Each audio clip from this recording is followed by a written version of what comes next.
Thanks for joining. Find your most relaxing position, take a slow breath in, and let's begin our very quiet stroll through history. If you're enjoying these sleep stories, feel free to give us a like or subscribe, but no pressure at all. Now, let's start our journey. Hannibal Barca, one of history's most audacious military tacticians, began his vendetta against Rome with a promise made at the tender age of 9. Picture a young lad on a Carthaginian beach, solemnly swearing an oath of eternal hatred toward a place he'd never even visited. That's the kind of family bonding the Barcas were into. The scene featured his father, Hamilcar Barca, whose parenting style could best be described as tough love meets world domination. Hamilcar wasn't just any dad, he was the head honcho of Carthage's military forces during the First Punic War. And let's just say he wasn't exactly thrilled about losing Sicily to Rome in 241 BC. Now, if you're wondering why Hannibal had to shoulder this rather heavy burden of animosity at such a young age, it's all about context. Carthage, located in modern-day Tunisia, was a thriving Mediterranean metropolis with a penchant for trade and a knack for naval warfare. But Rome was the new kid on the block, all swagger and ambition, threatening Carthage's dominance like an over-eager intern eyeing the corner office. The two cities were like oil and water, except with more weaponry and fewer attempts at conflict resolution. Hamilcar, a man who could teach masterclasses in holding grudges, was determined to pass on his unfinished business to his son. So he took young Hannibal on a family trip, not to Disneyland but to Spain, where he planned to build a new empire. Hamilcar's idea of quality time involved making Hannibal swear in front of the gods that he'd never befriend a Roman. Sure, most kids are asked to promise not to eat too much candy. Hannibal was told to vow eternal enmity against a superpower. Talk about setting high expectations. But this isn't just a tale of a kid with a chip on his shoulder. Hamilcar was a savvy political operator who understood the importance of alliances and military prowess. He knew that controlling Spain's silver mines was key to financing his future campaigns. By the time of his death in 228 BC, Hamilcar had laid the groundwork for Carthaginian expansion, leaving a legacy as heavy as the mountains Hannibal would later cross with his elephants. The political climate of Carthage was as turbulent as a soap opera, with a senate that often seemed to prioritize bickering over actual governance. Meanwhile, Rome, fresh from its victory in the First Punic War, was busy stretching its muscles, annexing territories like a kid collecting baseball cards. The stage was set for a sequel, and everyone was waiting for the next act, the Second Punic War. Hannibal, now a young commander, was a product of this high-stakes environment. His education was less about Greek philosophy and more about battlefield tactics and logistics. By the time he took over the command in Spain in 221 BC, he was ready to make his mark. But here's the kicker. Despite the romantic image of a boy fueled by revenge, Hannibal was a pragmatist. His strategies were less about fulfilling childhood oaths and more about realpolitik. He recognized that Rome was a threat that needed to be neutralized for Carthage to survive and thrive. So, while the story of Hannibal's oath makes for great drama, and who doesn't love a good childhood revenge arc, the reality was more complex. Hannibal wasn't just a pawn in his father's game, he was a master player in his own right. As he stood on the precipice of his campaign against Rome, he was driven by more than just a promise. It was his understanding of the broader geopolitical chessboard that truly set him apart. As we delve deeper into Hannibal's life, it's important to remember that history is rarely black and white. The legend of Hannibal the Avenger is compelling, but it's the nuances of his strategy and the socio-political dynamics of his time that paint a fuller picture. So next time you hear about a 9-year-old swearing vengeance, remember, there's always more to the story than meets the eye. As Hannibal stood poised to launch his campaign, the stage was set for one of the most jaw-dropping feats in military history. Here's the thing. Crossing the Alps with an army of 40,000 troops and 37 elephants in 218 BC isn't just audacious, it's downright bonkers. Imagine leading a parade of pachyderms over icy peaks and treacherous ravines. It's like trying to host a tropical-themed party in the middle of a snowstorm. Ambitious, a little crazy, and bound to be talked about for centuries. Logistics, in this case, were more of a controlled chaos than a well-oiled machine. Picture an army, not just tiptoeing through the tulips, but trudging through icy hellscapes, each soldier questioning their life choices. Yet, Hannibal, the maestro of this militaristic symphony, had a plan. He wasn't just winging it. He knew this perilous march was necessary to catch the Romans off guard. The Romans, ever so confident, believed the Alps to be an impenetrable barrier.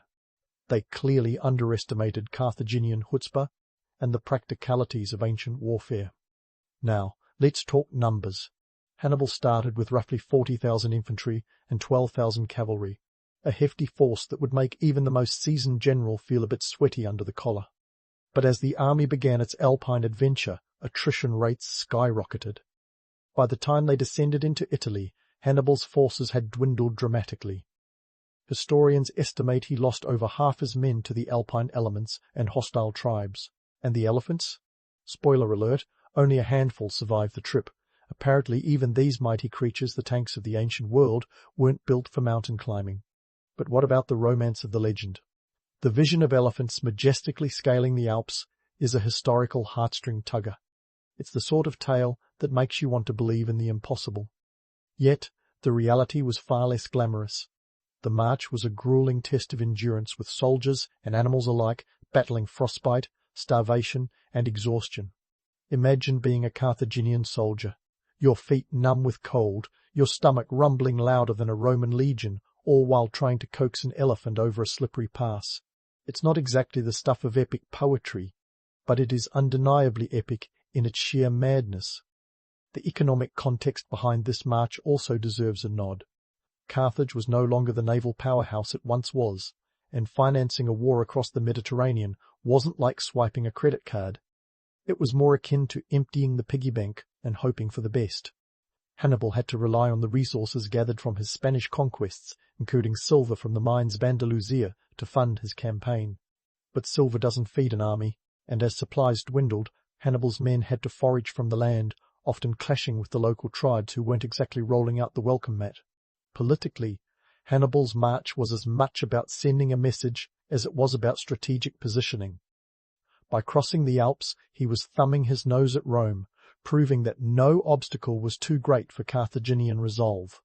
It was a masterstroke of psychological warfare, rattling the Romans who had never imagined their enemy would appear on their doorstep from what they considered an impossibility. Meanwhile, Hannibal's own men, despite their dwindling numbers and morale, were driven by their leader's unwavering determination. He was the embodiment of Carthage's defiance, a living symbol of their refusal to bow to Roman supremacy. While Hannibal's journey over the Alps is often celebrated as a testament to human ingenuity and perseverance, it's also a stark reminder of the brutal cost of ambition. The landscape was littered with the fallen, a chilling testament to the harsh realities of ancient warfare. Yet the allure of the story persists. There's something undeniably captivating about the image of Hannibal, front and centre, leading his motley crew over the wintry peaks, determined to carve his name into the annals of history with the same tenacity he once swore as a boy on a Carthaginian shore. As Hannibal's forces finally descended into the fertile plains of northern Italy, the stage was set for the next chapter of his campaign, a campaign that would see him challenging Rome's might on their own turf. The crossing of the Alps was just the beginning, a prelude to the battles that would follow. But as the snow settled on the peaks behind them, the true test of Hannibal's strategic genius was just unfolding. The legend of Hannibal wasn't just about the daring march, it was about what came next. And trust me, the best, or the worst, depending on your perspective, was yet to come. As Hannibal's forces finally descended into the fertile plains of northern Italy, the stage was set for the next chapter of his campaign, a campaign that would see him challenging Rome's might on their own turf. But before we dive into the tactical marvel that was the Battle of Cannae, let's set the scene. It's 216 BC, and Hannibal has been playing a deadly game of cat and mouse with the Romans for 2 years. He's already handed them a few stinging defeats, and Rome, that eternal overachiever, is desperate to bring this upstart Carthaginian to heel. Now, if you think the Romans were just going to roll over and let Hannibal waltz into their backyard, you'd be sorely mistaken. Enter the Roman military machine, a behemoth of discipline and manpower. By this point, Rome could mobilize around 700,000 infantry and 70,000 cavalry from its citizens and allies. That's a human tidal wave ready to crash down on any invader. But here's the kicker. In their eagerness to crush Hannibal, they ended up walking straight into one of the most brilliant tactical traps in military history. The Battle of Cannae is a masterclass in battlefield geometry. Hannibal, with his 50,000 men, faced a Roman army nearly twice his size, 86,000 troops to be exact. The Romans, led by consuls Lucius Aemilius Paulus and Gaius Terentius Varro, were confident that sheer numbers would carry the day. It's a classic case of the bigger is better mentality, and like many such stories, it doesn't end well for the believers. Hannibal, a maestro of misdirection and manipulation, knew that direct confrontation wasn't his forte. Instead, he opted for the double envelopment, a tactic that's as devious as it sounds. His plan was to let the Romans push his centre line back, while his cavalry, led by his brother Mago and the Numidian king Hannibal, swept away the Roman cavalry on the flanks. As the Romans advanced, Hannibal's troops would gradually retreat in a concave formation, enveloping the Romans in a deadly embrace. It's like inviting your enemy into a bear hug, only to have the hug turn into a chokehold. On the morning of the battle, Hannibal deployed his troops with a mix of seasoned veterans and raw recruits. His centre, composed of Gallic and Iberian infantry, was intentionally weaker, designed to lure the Romans in. Meanwhile, his elite African infantry waited on the wings. It was a risky move, but Hannibal was nothing if not audacious. He was betting the farm on the Romans' overconfidence, and spoiler alert, it paid off. As the sun rose over the dusty plain of Cannae, the Romans charged. Their legions, packed densely together, surged forward like a human battering ram. At first, everything seemed to be going their way. The Carthaginian centre buckled under the pressure, and the Romans were convinced victory was within their grasp. But Hannibal, ever the puppeteer, was pulling the strings. As the Romans pressed forward, the Carthaginian lines bent but didn't break. Slowly, the Roman advance ground to a halt, and the jaws of Hannibal's trap snapped shut. The Carthaginian cavalry, having routed their Roman counterparts, swung around to attack the Roman rear. At the same time, Hannibal's African infantry pivoted and closed in from the sides. Trapped, the Roman legions found themselves in a deadly vice, unable to maneuver or retreat. It was chaos, a swirling mass of clashing swords and desperate cries. The Romans, famed for their discipline, were reduced to panic-stricken throngs, penned in by the very enemy they sought to crush. When the dust finally settled, the Roman army lay in ruins. Estimates suggest that over 50,000 Romans were killed, with thousands more captured. By contrast, Hannibal's losses were comparatively light, around 6,000 men. It was a staggering defeat, one that sent shockwaves throughout the Roman world. News of Cannae spread like wildfire, sowing fear and doubt in the hearts of Rome's allies. It was as if the invincible Roman war machine had suddenly developed a fatal flaw, and Hannibal was the craftsman wielding the chisel. But beyond the numbers, the Battle of Cannae was a psychological triumph for Hannibal. It shattered the myth of Roman invincibility, proving that ingenuity and audacity could outmaneuver brute force. Yet, despite the enormity of his victory, Hannibal faced a dilemma. He had Rome on the ropes, but he lacked the resources to deliver the knockout blow. His army was exhausted, and reinforcements from Carthage were not forthcoming. It was a bittersweet victory, a triumph with no follow-up. Meanwhile, back in Rome, the mood was decidedly grim. The city, accustomed to victory, now faced the unthinkable prospect of defeat. Senators, previously full of bravado, now whispered of peace terms and surrender. But Rome, like a boxer who refuses to stay down, summoned a resilience that would ultimately define its legacy. The Romans, displaying a remarkable capacity for adaptation, began to overhaul their military strategies, learning from their mistakes and preparing for the long haul. So, while Hannibal's victory at Cannae was a tactical masterpiece, it was also a harsh reminder of the limitations of military genius. He had outwitted and outmaneuvered the Romans, yet he couldn't force them to capitulate. The battle was won, but the war was far from over. Hannibal's legend was secure, but the reality of his predicament was less glamorous. He was a general without a war chest, a conqueror without an empire. As he looked towards Rome, the city that had eluded his grasp, one thing was clear: the saga of Hannibal Barca was far from over.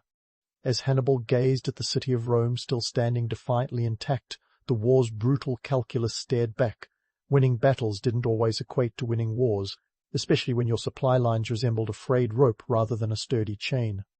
While Cannae had shaken the Roman confidence to its core, the sobering reality was that Hannibal's pantry of manpower and resources was emptier than a politician's promise after election day. The Carthaginian Senate, a collection of merchants and nobles who were more comfortable with ledgers than legacies, wasn't exactly throwing cash at Hannibal's war chest.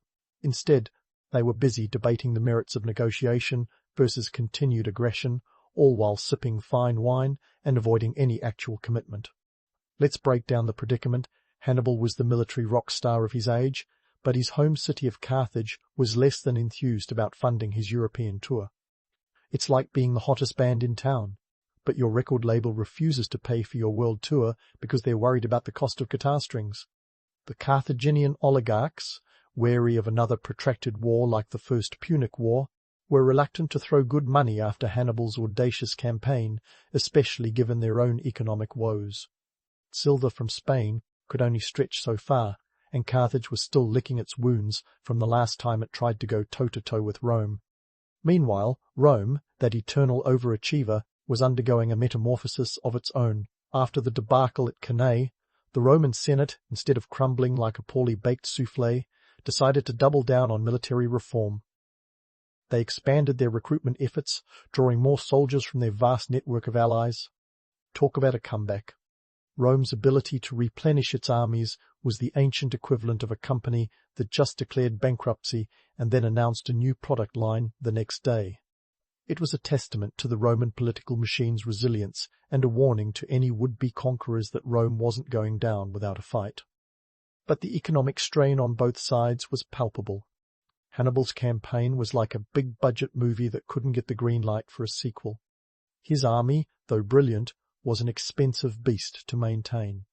Feeding thousands of soldiers in enemy territory was no small feat, especially when local populations were less than eager to share their grain stores.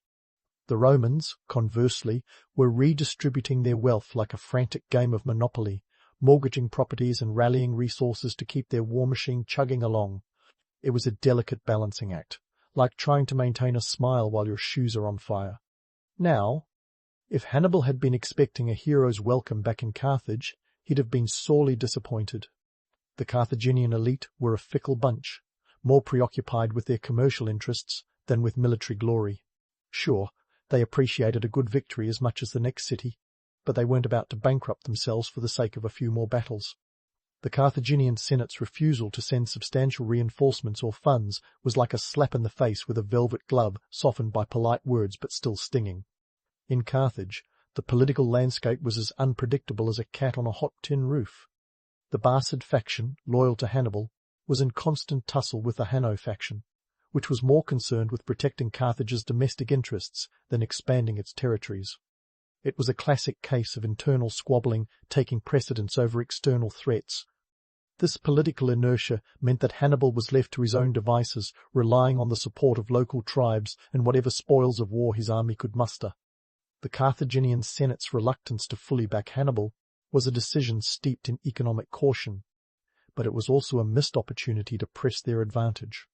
Meanwhile, Rome, ever the pragmatic giant, was adapting faster than a chameleon in a paint factory. They adopted a strategy of attrition, avoiding large-scale battles and instead focusing on cutting off Hannibal's supply lines and isolating his forces. It was the military equivalent of rope, a dope, tiring out the enemy until they dropped from exhaustion. Rome's allies, initially wavering after Cannae, were brought back into the fold through a mix of diplomacy and intimidation. The Romans understood that in the long game, persistence and patience often trumped brilliance. To put it bluntly, Hannibal's victories, while dazzling, were largely Pyrrhic. Each triumph added another notch to his belt, but without the support of Carthage, it was like trying to fill a bathtub with a teaspoon. The economic strain on his campaign was immense, and the lack of reinforcements meant that his army was growing thinner by the day. The soldiers, seasoned by battle but weary from constant marching and skirmishes, were beginning to feel the pinch of dwindling supplies. It was a grim reminder that even the greatest generals need a steady stream of resources to sustain their campaigns. The economic context of this war was a complex web of trade, taxation, and resource allocation. Carthage, despite its mercantile prowess, was struggling to balance its books. The cost of maintaining a fleet, defending its territories, and supporting Hannibal's campaign was like juggling flaming swords. One wrong move and everything could come crashing down. The Romans, on the other hand, were leveraging their vast network of allies and territories to keep their coffers filled. Their ability to mobilize resources was a testament to their organizational acumen and a key factor in their eventual resilience. In essence, Hannibal was caught in a classic military conundrum. He had the tactical brilliance to win battles, but lacked the strategic depth to win the war. The Carthaginian government's hesitance to commit fully to his cause was a fatal flaw, a reluctance born out of economic caution and internal political strife. Rome's ability to adapt, reorganize, and rally its forces was the counterbalance to Hannibal's audacity. It was a clash of titans, not just on the battlefield, but in the halls of political power and economic calculation. So, while Hannibal's victories were legendary, the harsh reality was that without the necessary support from Carthage, his campaign was like a beautifully crafted ship without a rudder, impressive to look at, but ultimately directionless. The war was far from over, but the stage was set for a shift in momentum. Hannibal's legend was secure, but the question remained: could Carthage rally behind its most brilliant son, or would the Romans, with their relentless adaptability, eventually turn the tide? Only time would tell, but the stakes were higher than ever, and the political and economic battles were just as fierce as those fought with swords and spears. With the monumental task of defeating Rome slipping further from his grasp, Hannibal found himself grappling with the reality that brilliance on the battlefield couldn't overcome strategic neglect back home. As the years dragged on, Hannibal's campaign in Italy became a masterclass in survival, akin to a tightrope walker attempting to cross Niagara Falls during a windstorm. His army, now more a collection of seasoned veterans than a formidable force, continued to raid and skirmish through the Italian countryside. But without decisive reinforcements from Carthage, his efforts were like a marathon runner who couldn't find the finish line. Let's fast forward to 23 BC, when the winds of change began to blow decisively in Rome's favour. Enter Scipio Africanus, Rome's rising star and Hannibal's eventual nemesis. Scipio wasn't just any Roman general, he was the kind of leader who could charm the toga off a senator while planning a military campaign. After cutting his teeth in Spain and proving that he could match Hannibal's flair for unconventional tactics, Scipio took the fight to North Africa, landing on Carthaginian soil with the Roman war machine ready to roll. For Carthage, Scipio's invasion was a wake-up call louder than a Roman trumpet at dawn. Suddenly, Hannibal's stubborn presence in Italy was less of a strategic asset and more of a liability. The Carthaginian Senate, in a rare moment of clarity, or perhaps desperation, recalled their prodigal son to defend the homeland. It was like pulling the fire alarm after the buildings already half burned down. Hannibal, ever the dutiful soldier, packed up his dwindling army and sailed back to confront the Roman threat, leaving Italy behind after 15 long years. The stage was set for the Battle of Zama in 2002 BC, a showdown in the African dust that would decide the fate of empires. Hannibal, now in his mid-40s and bearing the weight of a lifetime of warfare, faced Scipio and his legions. It was a clash not just of armies but of ideologies. Carthaginian cunning versus Roman resilience. Hannibal, ever the master tactician, deployed his forces with a mix of his trademark elephants, mercenary infantry, and veterans from his Italian campaign. But Scipio, having learned from Hannibal's playbook, was ready. In a move reminiscent of Hannibal's own tactics at Cannae, Scipio arranged his troops to funnel the Carthaginian elephants harmlessly through his lines, mitigating their impact. The Roman cavalry, under the command of the Numidian prince Massinissa, once Hannibal's ally, now Scipio's, routed their Carthaginian counterparts. The battle was fierce, and for a moment it seemed like Hannibal might pull off another miracle. But the Roman legions, disciplined and relentless, ultimately prevailed. Hannibal's forces crumbled, marking the end of Carthage's dreams of dominance. With Carthage's defeat at Zama, the Second Punic War came to a sobering conclusion. The terms of surrender were harsh. Carthage was stripped of its overseas territories, forced to pay a crippling indemnity, and forbidden from waging war without Roman consent. It was a bitter pill for Carthage, a city that had once stood toe-to-toe with Rome, but now saw its ambitions reduced to ashes. Hannibal, ever the survivor, returned to Carthage, where he attempted to rejuvenate his city through political reforms and economic recovery. But Hannibal's talents as a statesman were overshadowed by the spectre of his past. Rome, ever the vigilant victor, was wary of Hannibal's influence and pushed for his exile. In 95 BC, facing mounting pressure from Rome's allies, Hannibal fled Carthage, embarking on a series of wanderings across the Mediterranean. He became a strategist for hire, offering his expertise to various kingdoms, including the Seleucid Empire under Antiochus III. Yet, even in exile, Hannibal's presence was a thorn in Rome's side. His reputation as the man who once brought the Republic to its knees was enough to send Roman diplomats scurrying to ensure he remained on the fringe of power. It was a cat-and-mouse game that ended in 83 BC in Bithynia, where, facing capture by Roman agents, Hannibal took his own life. His final act was a defiant echo of his life's struggle, a refusal to submit to his lifelong adversary. Now, let's talk legacy, because Hannibal's life is the stuff of legends and cautionary tales. His tactics, especially the double envelopment at Cannae, became a military benchmark, studied and admired by generals from Julius Caesar to Napoleon. Yet, for all his genius, Hannibal's career is a reminder that tactical brilliance cannot substitute for strategic support. He was a maestro without a symphony, a genius left to play solo when an orchestra was needed. The myths surrounding Hannibal are as enduring as they are romantic. The image of a young boy swearing vengeance against Rome, the audacity of crossing the Alps with elephants, and the shattering triumph at Cannae all contribute to a narrative that captivates the imagination. But the reality, the gritty truth of Hannibal's life, is that he was a man caught in the crosshairs of political and economic forces beyond his control.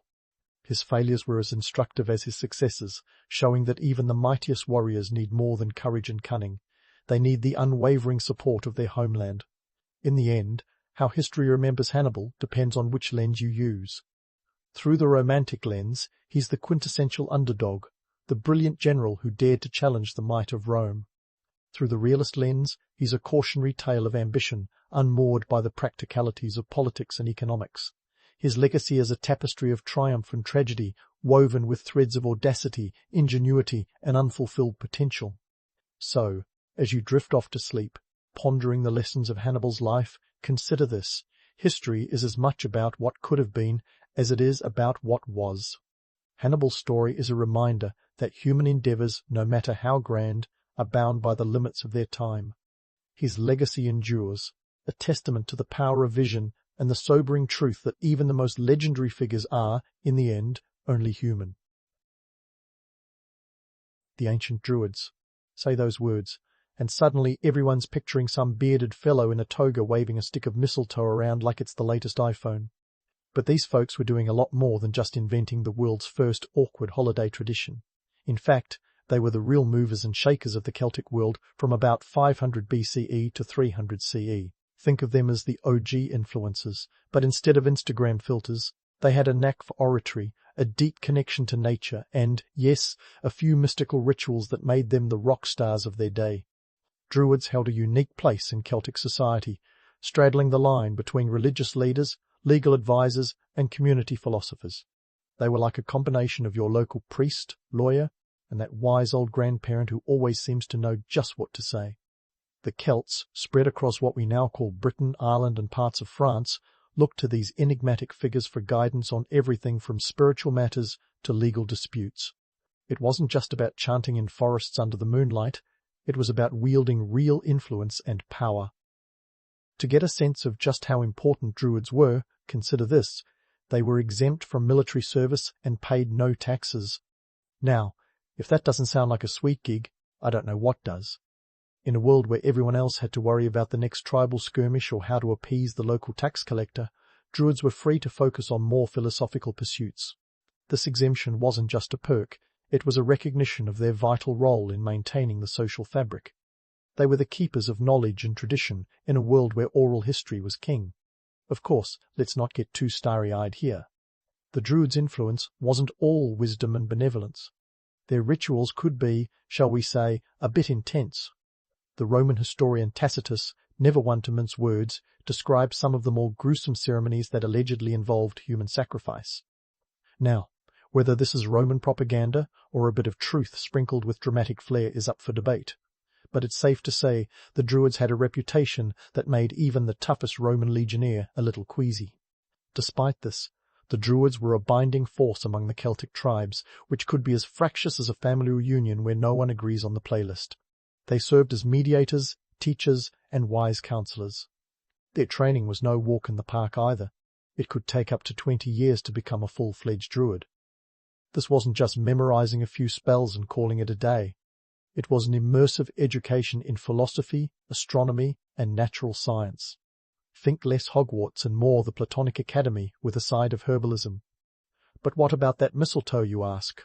Well, the Druids did hold certain plants in high regard, and mistletoe was certainly one of them. Pliny the Elder, another Roman with a penchant for documenting everything, noted that Druids considered mistletoe growing on oak trees to be particularly sacred. They believed it had protective and healing properties, which probably explains why it's still hanging around in our holiday traditions today, albeit in a much less mystical form. In terms of economic structures, the Druids weren't exactly running the local marketplace, but their influence was felt there too. They were respected advisors in matters of trade and agriculture, helping to ensure the prosperity of the tribe. Remember, this was a time when currency was more about cattle than coins, and a good harvest could mean the difference between feast and famine. The Druids, with their knowledge of the seasons and natural cycles, were invaluable allies in these matters, and let's not forget their role in the legal system. Druids were the judges and juries of their time, resolving disputes and ensuring that laws, many of which were unwritten, were upheld. Their decisions were respected and often final, a testament to their standing within the community. It's a bit like arbitration today, but with more robes and less paperwork. So, were the Druids more than just ancient philosophers with a penchant for mistletoe? Absolutely. They were the intellectual and spiritual backbone of Celtic society, wielding influence that extended far beyond the forest glades where they conducted their rituals. While their methods might not always align with modern sensibilities, there's no denying their impact on the world around them.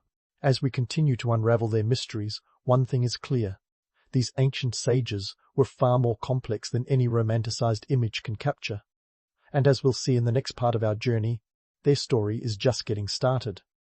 Yet for all their mystique, Druids were still human. They had their fair share of off days and awkward moments, like anyone else. Let's dive into the nitty-gritty of Druid life, where the sacred was often interspersed with the mundane and occasionally the downright embarrassing. Picture a Druid at work. Not in some enchanted grove, but knee-deep in the logistical nightmares of organizing a tribal moot. These meetings were crucial, akin to a United Nations assembly, but with more plaid and fewer translators. Imagine coordinating the schedules of several Celtic chieftains who were more interested in flexing their tribal muscles than in sticking to an agenda. Ever tried planning a family reunion? Now throw in some warring clans, and you've got a taste of a Druid's day job. But here's the kicker. Druids were expected to speak at these gatherings, eloquently and wisely no less. And if you've ever felt the cold sweat of public speaking, you're in good company. Druids, for all their training, weren't immune to a case of stage fright. It's one thing to recite a perfectly crafted incantation under a canopy of stars. It's quite another to hold the attention of a restless crowd, each with their own axe to grind, sometimes literally. Let's not forget the mistakes. Oh yes, Druids were prone to the occasional blunder, and when you're lauded as an all-knowing sage, that's quite the faux pas. Imagine announcing the wrong date for a seasonal festival. In a world where time was measured by the waxing and waning of the moon, such a slip-up could derail the social calendar for weeks. Not exactly the stuff of legendary wisdom. Resource management was another area where Druids had to tread carefully. They were like the CFOs of their tribes, advising on the best times to plant, harvest, and trade. They had to account for everything from cattle counts to crop yields, a task requiring both sharp observation and a good dose of intuition. Now, we might laugh at the thought of a Druid balancing a ledger, but it was a vital part of keeping the tribe in good spirits and full bellies. Lose a bet on the harvest, and you'd be the talk of the village for all the wrong reasons. Navigating the political landscape was a high-wire act. Druids had to maintain an air of impartiality, even when tribal leaders were at each other's throats over grazing rights or matrimonial alliances. They were the ultimate diplomats, skilled in the art of saying much without revealing their cards. Yet, neutrality didn't always guarantee safety. A wrong word could earn you the ire of a powerful chieftain, or worse, a one-way ticket to exile. Yes, even Druids had to worry about job security. Despite these challenges, Druids managed to maintain a spiritual aura that kept their status intact. Their connection to the divine wasn't just a career choice, it was a lifestyle. They were the mystics, who could turn a walk through the woods into a philosophical journey. But don't be fooled by the serene image. Behind the contemplative exterior was a mind calculating every social and political nuance like a strategic game of Celtic chess. Take their use of sacred groves, for example. These weren't just pretty places for a picnic, they were the conference halls of the Celtic world. But organising a meeting there involved more than just picking a scenic spot. Groves were chosen for their acoustics, proximity to water sources, and sometimes the availability of a quick escape route should negotiations turn sour. The Druids knew how to leverage their surroundings to their advantage, turning natural spaces into power centres. Now, about that air of mystery, Druids were experts at it. They understood the value of being slightly enigmatic, knowing it could be more powerful than any spoken word. A well-timed pause, a cryptic smile, or an obscure reference to an omen could sway a decision more effectively than a detailed argument. They knew how to keep people guessing, playing to the human penchant for filling in gaps with imagination.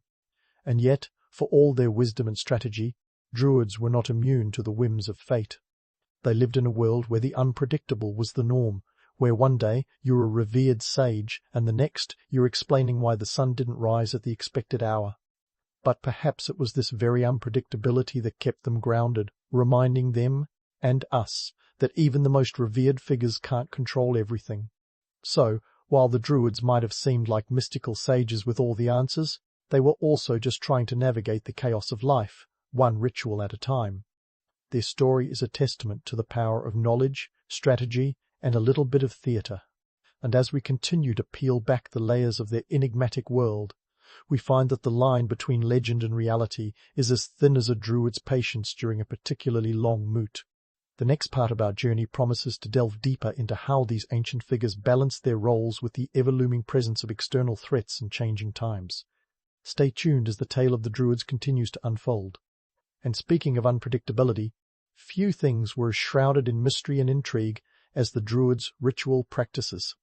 Imagine, if you will, a time when the turning of the seasons wasn't just a footnote in your farmer's almanac, but the very lifeblood of your existence. Enter the solstices, those cosmic markers that had Druids and Celts alike gearing up for some serious celestial celebrations. Forget the modern-day bonfire night. These events were the social highlight of the year, complete with rituals that would make your local PTA fundraiser look like a tea party. Let's talk about the summer solstice for a moment. Here we have the longest day of the year, June 21st, if you're marking your calendar, and the Druids were all about seizing the daylight. In a world where the natural rhythm dictated life, the summer solstice was like hitting the jackpot. It was a time to celebrate the sun, fertility, and the promise of a bountiful harvest. Druids would lead ceremonies at sacred sites like Stonehenge, that prehistoric Instagram hotspot, aligning themselves with the solar cycles and, quite possibly, their own ambitions for a good harvest. But don't be fooled into thinking these gatherings were all sunshine and daisies. There was an element of serious business entwined with these festivities. The Druids, ever the savvy spiritual leaders, knew that a successful solstice ceremony could bolster their status within the tribe. Think high stakes and even higher expectations. It was a chance to flex their astronomical know-how and prove their worth as intermediaries between the Celts and the divine forces governing their world. And let's be honest, when your job description includes "please the gods," you make sure to dot your I's and cross your T's. Now, about those infamous human sacrifices that Hollywood loves to dramatize. Before you start picturing Druids as the ancient world's serial sacrifices, let's dial it back a notch. Archaeological evidence and primary sources suggest that, while human sacrifices did occur, they were far from the daily horror show pop culture would have you believe. In fact, they were likely rare events reserved for dire situations. Think of them as the last-ditch effort to appease the gods when all else failed. Tacitus, that ever-dramatic Roman historian, paints a gruesome picture. but considering the Romans' penchant for exaggeration, it's wise to take his accounts with a hefty pinch of salt, or perhaps the whole shaker. In reality, the Druids' rituals were more about symbolic acts and offerings. Cattle, crops, and other goods were far more common sacrifices. These rituals were a way to maintain the balance between nature and humanity, a spiritual insurance policy of sorts. The Druids understood that you didn't need to go full-on horror show to get your point across to the deities. It was about demonstrating reverence, not recklessness. If only modern-day influencers could take a page from this playbook. Less shock value, more sincerity. Of course, the Druids didn't operate in a vacuum. Their rituals and ceremonies were deeply entwined with the social and economic fabric of Celtic life. The solstices, for instance, were as much about community bonding as they were about cosmic alignment. These gatherings provided a platform for tribal leaders to discuss alliances, resolve disputes, and maybe even engage in a bit of matchmaking. After all, nothing says strengthen our tribe like a strategic marriage proposal under the midsummer sun. But let's not forget the winter solstice, the yin to summer's yang. Here, on December 21st, the shortest day of the year, the emphasis was on the rebirth of the sun and the hope of longer, warmer days to come. For a society heavily reliant on agriculture, this was a beacon of hope during the cold, harsh winter months. The winter solstice was a time for reflection and renewal, a chance for the Druids to remind their communities that even in the darkest times, light and life would return. In these ceremonies, Druids would perform rituals to encourage the return of the sun and ensure the survival of their people through the winter. It was a time for storytelling, passing down the oral history that kept their culture alive.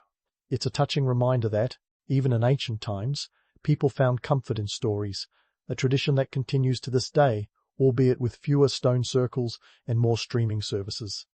And speaking of storytelling, we can't ignore the role of myth and legend in Druidic ritual. These stories, passed down through generations, provided the framework for understanding the world and their place within it. They were the original choose-your-own adventure, with tales of gods, heroes, and the ever-present battle between good and evil. Druids, as the custodians of this oral tradition, wielded significant power, shaping not only the spiritual but also the social narrative of their time. But all was not solemn chants and sacred groves. The Druids knew the importance of a good party, and these rituals often included feasting, music, and dancing. Picture a Celtic rave, but with more harps and fewer glow sticks. These gatherings were an opportunity for the community to celebrate life, strengthen bonds, and, of course, indulge in a bit of revelry. After all, nothing brings people together like a shared meal and a foot-tapping tune. As we dig deeper into the archaeological record, we find that many of our assumptions about Druidic rituals are, well, a bit off the mark. Take Stonehenge, a site often associated with Druidic ceremonies. While it's a compelling image, the truth is a bit murkier. Stonehenge predates the Druids by a good chunk of time, and while it may have been repurposed for their rituals, it wasn't built with them in mind. It's like attributing the construction of the pyramids to Cleopatra romantic, but not exactly accurate. Still, the allure of these ancient monuments endures, a testament to our fascination with the past and the mysteries it holds. Perhaps it's this very mystery that keeps us coming back for more, eager to uncover the truths hidden beneath layers of myth and legend. As we continue our journey through the world of the Druids, remember that their story is as much about adaptation and survival as it is about ritual and reverence. They were the ultimate pragmatists, navigating a world of constant change with a blend of wisdom, wit, and a dash of theatrical flair. And as we'll see in the next part of our exploration, their ability to adapt was both their greatest strength and their ultimate challenge. Stay tuned, because this tale is far from over. As we delve into the next chapter of our Druidic journey, let's talk about the ancient equivalent of a road trip, minus the snacks and Spotify playlists. You see, the Druids were known for their legendary pilgrimages across the Celtic landscape, journeys that were as much about spiritual enlightenment as they were about navigating a world that hadn't yet discovered the wonders of Google Maps. Imagine setting off on a sacred pilgrimage armed with nothing but your wits and a vague sense of direction, guided by landmarks and the occasional celestial body. No wonder these trips were legendary. Half the challenge was simply getting there in one piece. But these weren't just casual strolls through the countryside. They were transformative experiences that helped the Druids earn their spiritual stripes and cement their status in society. The idea of a sacred pilgrimage might conjure images of serene landscapes and meditative walks, but the reality was often a muddy trek through unpredictable terrain. Celtic Britain and Gaul weren't exactly brimming with well-paved roads, and the paths were more goat trail than Roman highway. Druids often travelled on foot, with journeys stretching hundreds of miles. Think of it as an ancient marathon, but without the fancy medals or cheering crowds at the finish line. Let's face it, travelling in the ancient world was a logistical nightmare. Horses were a luxury not every Druid could afford, and those lucky enough to have one had to contend with the joys of horse maintenance. We're talking about grooming and feeding an animal that likely had its own ideas about the ideal travel itinerary. And let's not forget the weather, rain, snow, or shine, the journey continued, because when the gods call, you don't hit snooze. These pilgrimages weren't just about reaching a destination. They were transformational journeys filled with learning and discovery. They provided the opportunity to meet other Druids, exchange ideas, and engage in philosophical debates that probably made ancient Twitter look like child's play. And let's not underestimate the power of networking. Druids were the original LinkedIn users, building connections across tribes and regions, cementing their influence far and wide. Now, before we get too romantic about these spiritual quests, let's debunk a few myths. While the idea of a lone Druid wandering the wilderness sounds poetic, in reality, they often travelled in groups. Safety in numbers, after all. Bandits and wild animals weren't just plot devices in a medieval fantasy, they were genuine threats. So, a band of Druids journeying together was as much about protection as it was about companionship. And speaking of protection, Druids had to be strategic about their routes, choosing paths that avoided rival territories whenever possible. A wrong turn could land you in the middle of a tribal dispute, and let's just say that explaining you took a wrong turn at the last cairn wouldn't exactly placate an angry chieftain. These journeys were a delicate balance of diplomacy and daring, requiring both wisdom and a fair bit of luck. The destinations of these pilgrimages were as varied as the Druids themselves. Some sought out sacred groves, places of natural beauty and spiritual significance. Others made their way to ancient stone circles or hill forts, sites that pulsed with historical and mystical energy. These locations weren't just backdrops for rituals, they were active participants in the Druidic narrative, shaping the experiences and insights that the pilgrims carried back to their communities. The economic implications of these journeys were also significant. Pilgrimages could boost the local economy, with Druids bringing trade and attention to otherwise isolated areas. Think of it as an ancient tourism boom, with the Druids as both the influencers and the tourists. Local merchants and craftsmen would have seen an uptick in business, selling everything from food to ceremonial artifacts, proving that even in 500 BCE, commerce and spirituality were often two sides of the same coin. But the impact of these journeys wasn't just economic. They were cultural exchanges that enriched the Druids and their communities. New ideas and practices were introduced, fostering innovation and growth. The exchange wasn't just one way. Druids brought back tales of distant lands and customs, broadening the horizons of those who stayed behind. It was a living tapestry of knowledge and experience, woven together by the footsteps of those who dared to venture beyond their familiar world. Despite the challenges, the allure of the pilgrimage endured. The Druids understood that the journey was as important as the destination, a concept that resonates even today. It's a reminder that personal growth often requires stepping into the unknown, navigating the unexpected, and embracing the chaos of the road. In many ways, these ancient journeys echo the modern quest for meaning in a world that, while different in scale and scope, still demands the same courage and curiosity from those who wander. So, while the image of a solitary Druid on a mystical journey might capture the imagination, the reality was a bit more complex. These were communal experiences, filled with camaraderie, challenge, and discovery. They were the ultimate road trips, minus the creature comforts but packed with all the adventure and introspection one could handle. As we continue to explore the world of the Druids, it becomes clear that their story is as much about the journey as it is about the destination. These pilgrimages were more than just spiritual quests. They were a testament to the resilience and resourcefulness of a people navigating a world that was as unpredictable as it was wondrous. And as we delve deeper into their history, we find that the lessons of these ancient travelers still hold relevance today, reminding us that the path to enlightenment is often paved with mud, mystery, and a good dose of humour. Stay tuned for the next part of our Druidic saga, where we'll unravel more of their enigmatic legacy, exploring how they balanced their roles with the ever-present challenges of the external world. From sacred journeys to societal shifts, the tale of the Druids is far from over, and the road ahead promises to be as winding and intriguing as the paths they once walked. And so, the Druid saga takes a sharp turn from the ancient footpaths to the bustling avenues of modern imagination. You've seen them conjured in movies, trotted out in novels, and even starring in dubious documentaries. But let's be clear, the Druids of today's pop culture are more fantasy than fact, a blurred blend of Merlin-esque wizards and mystical tree-huggers. It's time to peel back the layers of this mythic onion and find out how the reality of these ancient figures stacks up against their romantic portrayals. First, let's tackle the image of the Druid as a solitary sage shrouded in a cloak of mystery and mist. Modern depictions often present them as lone wolves, meditating atop misty hills or lurking in enchanted forests. But historical Druids were anything but loners. They were community stalwarts, deeply woven into the social fabric of Celtic life, functioning as judges, teachers, and advisors, not just as esoteric spellcasters. Their power stemmed from their collective knowledge and influence, not from individual mystique. They were more akin to a council of wise elders than a solitary wizard in a tower. Now, if you've ever seen a Druid portrayed as a sage wielding a staff that looks like it belongs in a high fantasy RPG, you might be disappointed to learn that there's scant evidence for their use of such theatrical props. Sure, they had sacred tools and symbols, mistletoe, anyone? But they didn't exactly strut around with the Celtic equivalent of Gandalf's staff.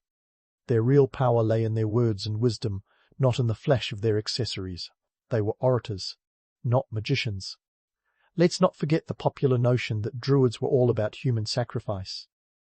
Thanks to a few choice Roman historians and a lot of Hollywood embellishment, the idea of Druids as macabre ritualists persists. But the historical truth is more nuanced. While there might have been some grisly practices, they were not the norm. The Romans, with their flair for dramatic storytelling, were eager to paint their Celtic adversaries as barbaric to justify conquest. It's like the ancient version of a smear campaign, effective but not entirely fair. The role of Druids as nature's spokespersons is another romantic notion that has been blown out of proportion. Yes, they were deeply connected to the natural world, but they weren't the original tree-huggers. Their understanding of nature was practical and spiritual, akin to a scientist-priest hybrid, if you will. They observed the stars and the seasons, used herbal remedies, and respected the land, but they didn't spend their days whispering sweet nothings to the oaks. Their reverence for nature was about survival and balance, not just a love for leafy aesthetics. And what about those dramatic Druidic rituals? Modern portrayals often depict them as theatrical affairs filled with cryptic chants and billowing smoke. In reality, while rituals were indeed an important part of Druidic practice, they were not the grand spectacles we envision today. The majority were probably more subdued, focused on community and continuity rather than spectacle. Picture less, a Broadway production, and more a local community gathering.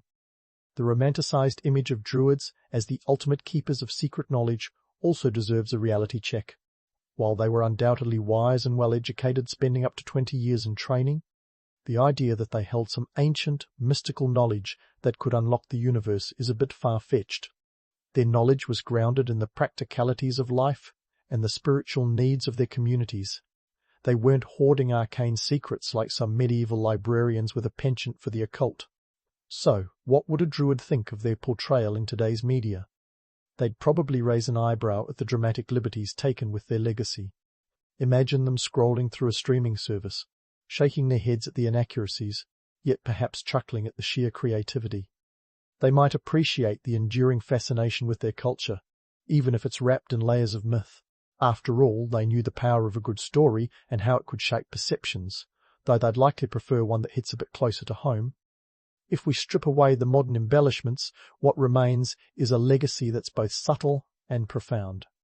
The Druids' real contributions resonate in their role as mediators and educators, as preservers of knowledge in a world that valued oral tradition. Their influence on Celtic law, agriculture, and spirituality created a blueprint for leadership that balanced intellect with intuition, logic with law. It's a reminder that real legacy often lies in the quieter acts of guidance and governance, rather than in the grandiose gestures of myth. As we wrap up this historical romp, let's not forget the enduring appeal of the Druid story. It's a tale of wisdom and adaptability, of finding balance in a world of chaos, a narrative as relevant today as it was millennia ago. The Druids, with their blend of spirituality and practicality, have left a lasting imprint on history, one that invites us to look beyond the myths and find the truths that still resonate. So, the next time you encounter a Druid in a movie or a book, take a moment to appreciate the real figures behind the fantasy. They were more than just mythic figures with enchanting abilities. They were the intellectual and spiritual backbone of their society, with insights that continue to inspire. And who knows, perhaps they'd be amused to see how their legacy has evolved, from ancient sages to pop culture icons. After all, they understood the power of transformation, a lesson that remains timeless, even in the ever-spinning wheel of history. In a world of scheming, Florentines and power-hungry royals, Catherine de' Medici was born right into the thick of it, breathing the heady mix of ambition and intrigue like it was her family's own brand of perfume. The year was 1519, and Florence was a hotbed of Renaissance brilliance and Medici machinations. Catherine, thrust into this vibrant chaos, was barely out of her swaddling clothes before the weight of her surname began to shape her destiny. And let's not mince words. Being a Medici came with its perks and pits. The first perk, wealth. The Medici were the Jeff Bezoses of their day, only with more velvet and fewer spaceships. Bankrolling papacies and patronizing artists like Michelangelo, they had more influence than a social media influencer with 1 million followers. The pits? Well, the constant threat of exile, imprisonment, or a particularly inconvenient poisoning attempt. Her parents, Lorenzo de' Medici, Duke of Urbino, and Madeleine de la Tour d'Auvergne, probably didn't include that in any bedtime stories. Not that they were around to tell them. Both died within weeks of her birth, leaving her an orphan with a hefty inheritance and a target on her back. Raised amidst convents and castles, Catherine's childhood was a game of survival. Her family's fortunes waxed and waned like the phases of the moon. When her uncle, Pope Leo X, died in 1521, the Medici lost the papal throne, and with it a shield of divine protection. The family was chased out of Florence faster than you could say cardinal sin, and young Catherine was shipped off to live in a series of convents. Now, convent life might sound serene, but let's be real, it was probably more like Hogwarts with habits. Despite the cloistered walls, Catherine learned the art of diplomacy, a skill that would later prove more valuable than gold-plated prayer beads. Fast forward to 1533, and Catherine, now 14, was thrust onto the European stage. Her marriage to Henry, son of King Francis I of France, was more about politics than passion. The French king needed cash to fund his wars, and the Medici dowry was a financial lifeline. In exchange, Catherine got a marriage contract and a one-way ticket to the cutthroat world of the French court. It's worth noting that weddings in the Renaissance were less about romance and more about strategic alliances. Forget white gowns and tiered cakes. This was a transaction, pure and simple, with the bride as the ultimate bargaining chip. The wedding itself was the kind of spectacle you'd expect from two powerful families trying to outdo each other. Picture this, a lavish ceremony in Marseille, with enough pomp and circumstance to make a royal influencer blush. Catherine, dressed in her finest Florentine silk, was paraded like a prized mare at a county fair, her worth measured in florins and political leverage. And Henry? Well, he was busy being a typical teenager, more interested in jousting tournaments than in his new bride, a fact that wouldn't change much over the years. But Catherine wasn't your average damsel. She had the cunning of a chess master and the patience of a saint. She knew that power in the French court was a game of thrones, with a house of cards built on whispers and alliances. Her knack for survival, honed in the convents of Florence, would serve her well as she navigated the treacherous waters of French politics. Though initially sidelined and overshadowed by her husband's mistress, Diane de Poitiers, Catherine was biding her time, playing the long game with all the subtlety of a seasoned diplomat. As for the myths surrounding her early years, they're as colourful as they are misleading. The romantic notion of Catherine as a naive ingenue swept off her feet by a dashing prince is as realistic as a Renaissance painting of a unicorn.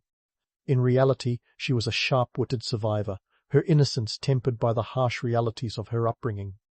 Her early life was a testament to resilience, a precursor to the formidable queen she would become. So, while the fairy tale version of her story might charm the masses, it's the gritty truth that reveals the real Catherine, a Medici through and through, with a heart as steely as her family's unyielding grip on power. As the curtain rose on her life in France, Catherine prepared to step into a role that would demand every ounce of her cunning and tenacity.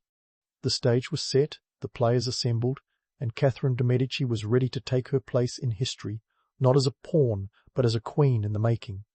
As Catherine de' Medici settled into her new reality, the French court of the 16th century proved to be more of a circus than a castle, a place where the performers wore velvet and lace, and the stakes were higher than any high-wire act. Picture a game of chess where the pawns gossip, the knights flirt, and the queen. Our very own Catherine must navigate a maze of intrigue while balancing a crown that felt more like a tiara made of thorns. So, here's the scene. Catherine's husband, Henry, the Dauphin of France, was about as faithful as a cat in a room full of mice. His heart, or whatever organ you associate with passion, was firmly in the hands of Diane de Poitiers, a woman 20 years his senior. Diane wasn't just a pretty face. She was the kind of mistress who could turn a king's head faster than you could say court intrigue. With her beauty, intellect, and a talent for holding power, she was essentially the Beyoncé of the French Renaissance, minus the music career. But Catherine was no fool. She knew the score, and while Henry's infidelity was more flagrant than a Renaissance fair costume, she played it cool. It wasn't that she was indifferent, she was pragmatic. For Catherine, the French court was less about romance and more about survival. Think of her as a political ninja mastering the art of patience and strategy. She knew that power wasn't just about who shared your bed, but who shared your vision. Now, speaking of vision, let's talk about the glass slipper that almost wasn't. No, it's not the plot of a lost Cinderella tale, but rather a symbol of Catherine's resilience. In 1547, Henry ascended the throne, and Catherine found herself officially the Queen Consort of France. The catch? Her coronation was nearly overshadowed by the most peculiar of scandals, a missing slipper. During the grand affair, one of Catherine's shoes went AWOL, almost derailing the entire ceremony. Imagine the chaos, nobles and courtiers scrambling like headless chickens, all for a piece of footwear. It was a reminder that even queens aren't immune to wardrobe malfunctions. But Catherine, ever the consummate diplomat, took it in stride, literally. She simply slipped on a replacement and carried on with regal aplomb, proving that losing a slipper doesn't mean losing your composure. This incident became a metaphor for her life. When things went awry, she adapted and moved forward. As queen, Catherine's early years were a study in patience and diplomacy. While Diane de Poitiers played the role of Henry's confidant, Catherine became the silent architect of her own future. She was more of a backstage genius, orchestrating moves that would ultimately safeguard her children's inheritance. This was not a time for duels and dramatic declarations. It was a time for subtlety and seizing the moment. Her influence grew, albeit slowly, like a vine creeping up the trellis of power. Catherine's greatest challenge was turning the French court, a place rife with plots and counterplots, into a realm where her voice mattered. And let's not forget the economic backdrop. France was a kingdom battered by wars and in dire need of financial stability. The treasury was about as empty as a reality TV star's promise. But Catherine, with her Medici knack for numbers, had a few tricks up her sleeve. Understanding the importance of alliances, Catherine manoeuvred through the political landscape with the finesse of a seasoned diplomat. She cultivated relationships with key figures at court, often employing the time-honored tactic of marrying off her children to secure alliances.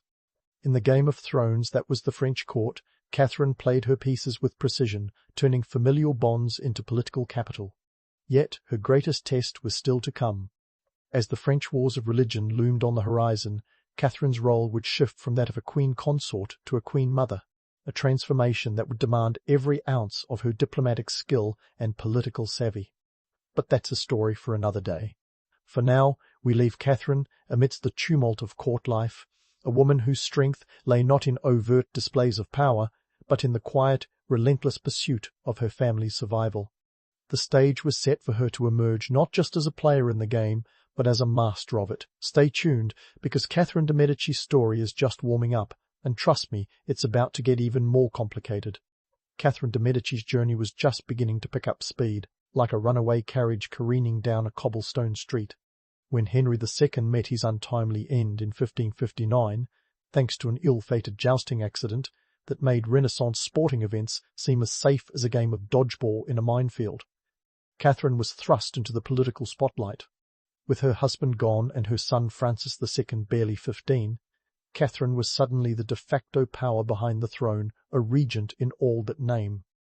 Imagine the French court, a bustling hive of intrigue, suddenly realizing that the Queen Consort had just upgraded her role to political powerhouse. The year 1559 was a critical juncture. It marked the beginning of a tumultuous period in French history known as the French Wars of Religion. This was not your average Sunday sermon series. Catholics and Huguenots were at each other's throats, turning the countryside into a patchwork of battlegrounds. Catherine, with her Medici flair for survival and diplomacy, had to navigate these treacherous waters with the finesse of a Renaissance tightrope walker. Her goal? To keep her sons on the throne and her head firmly attached to her shoulders. Let's dive into the chaos of Catherine's regency. With Francis II on the throne, the young king was as inexperienced as a novice juggler at a circus, and the strings of power were very much in his mother's hands.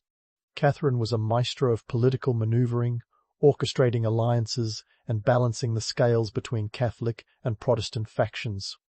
Her regency was a masterclass in crisis management, with Catherine as the CEO of a kingdom on the brink of bankruptcy and civil war. The French economy was about as robust as a papier-mâché fortress, with debts piling up faster than court gossip. Catherine's reputation as a Machiavellian figure began to take shape during these years. Now, let's clear up a common misconception. Machiavelli wasn't a synonym for evil. He was more about the art of survival. Catherine, like any good Medici, knew that sometimes the ends justified the means. Her actions during the wars of religion were often pragmatic, if not ruthless. She played Catholic and Protestant factions against each other like a master chess player, ensuring no side gained enough power to topple her son's reign. Fast forward to the infamous event that would etch Catherine's name into the annals of history with a darker ink, the St. Bartholomew's Day massacre of 1572. This was the Renaissance equivalent of a horror show, a brutal slaughter of Huguenots that erupted in Paris and spread like a plague across France. The numbers are staggering. Estimates suggest anywhere from 5,000 to 30,000 Protestants were killed in the ensuing chaos. The massacre was a tinderbox ignited by years of religious tension, and while Catherine's direct involvement remains a topic of debate, her role in the events leading up to it is undeniable. The massacre was ostensibly triggered by the marriage of her daughter, Marguerite de Valois, to Henry of Navarre, a Protestant. This wedding was meant to be a peace offering, a symbolic union to bridge the Catholic-Protestant divide. Instead, it became the backdrop for one of the bloodiest episodes in French history. Catherine, ever the political strategist, had orchestrated the marriage in hopes of a fragile peace. But as history often shows, the road to hell is paved with good intentions, or in this case, blood-soaked cobblestones. Catherine's reputation took a hit harder than a jousting lance to the helm. Rumours swirled, painting her as a poisoner and puppet master, a Renaissance Lady Macbeth. Her alleged poisonous tendencies have become the stuff of legend, though it's more likely that her sharp mind and sharper wit were her true weapons. The image of Catherine as a Machiavellian villain, stirring cauldrons of poison and plotting in shadowy alcoves, is more fairy tale than fact. Yet it's a testament to her enduring legacy that these tales persist, capturing the imagination like a Netflix series with a particularly gripping villain. In reality, Catherine was a woman trying to hold a fractured kingdom together with the tools she had: diplomacy, marriage alliances, and yes, occasionally ruthless decisions. Her life was a high-stakes chess game, with the survival of her family as the ultimate prize. The St. Bartholomew's Day massacre was a grim chapter in her story, one where moral lines blurred and the cost of power became all too clear. Despite the bloodshed, Catherine continued to rule with a steady hand, her resilience as unyielding as the stone walls of the Louvre.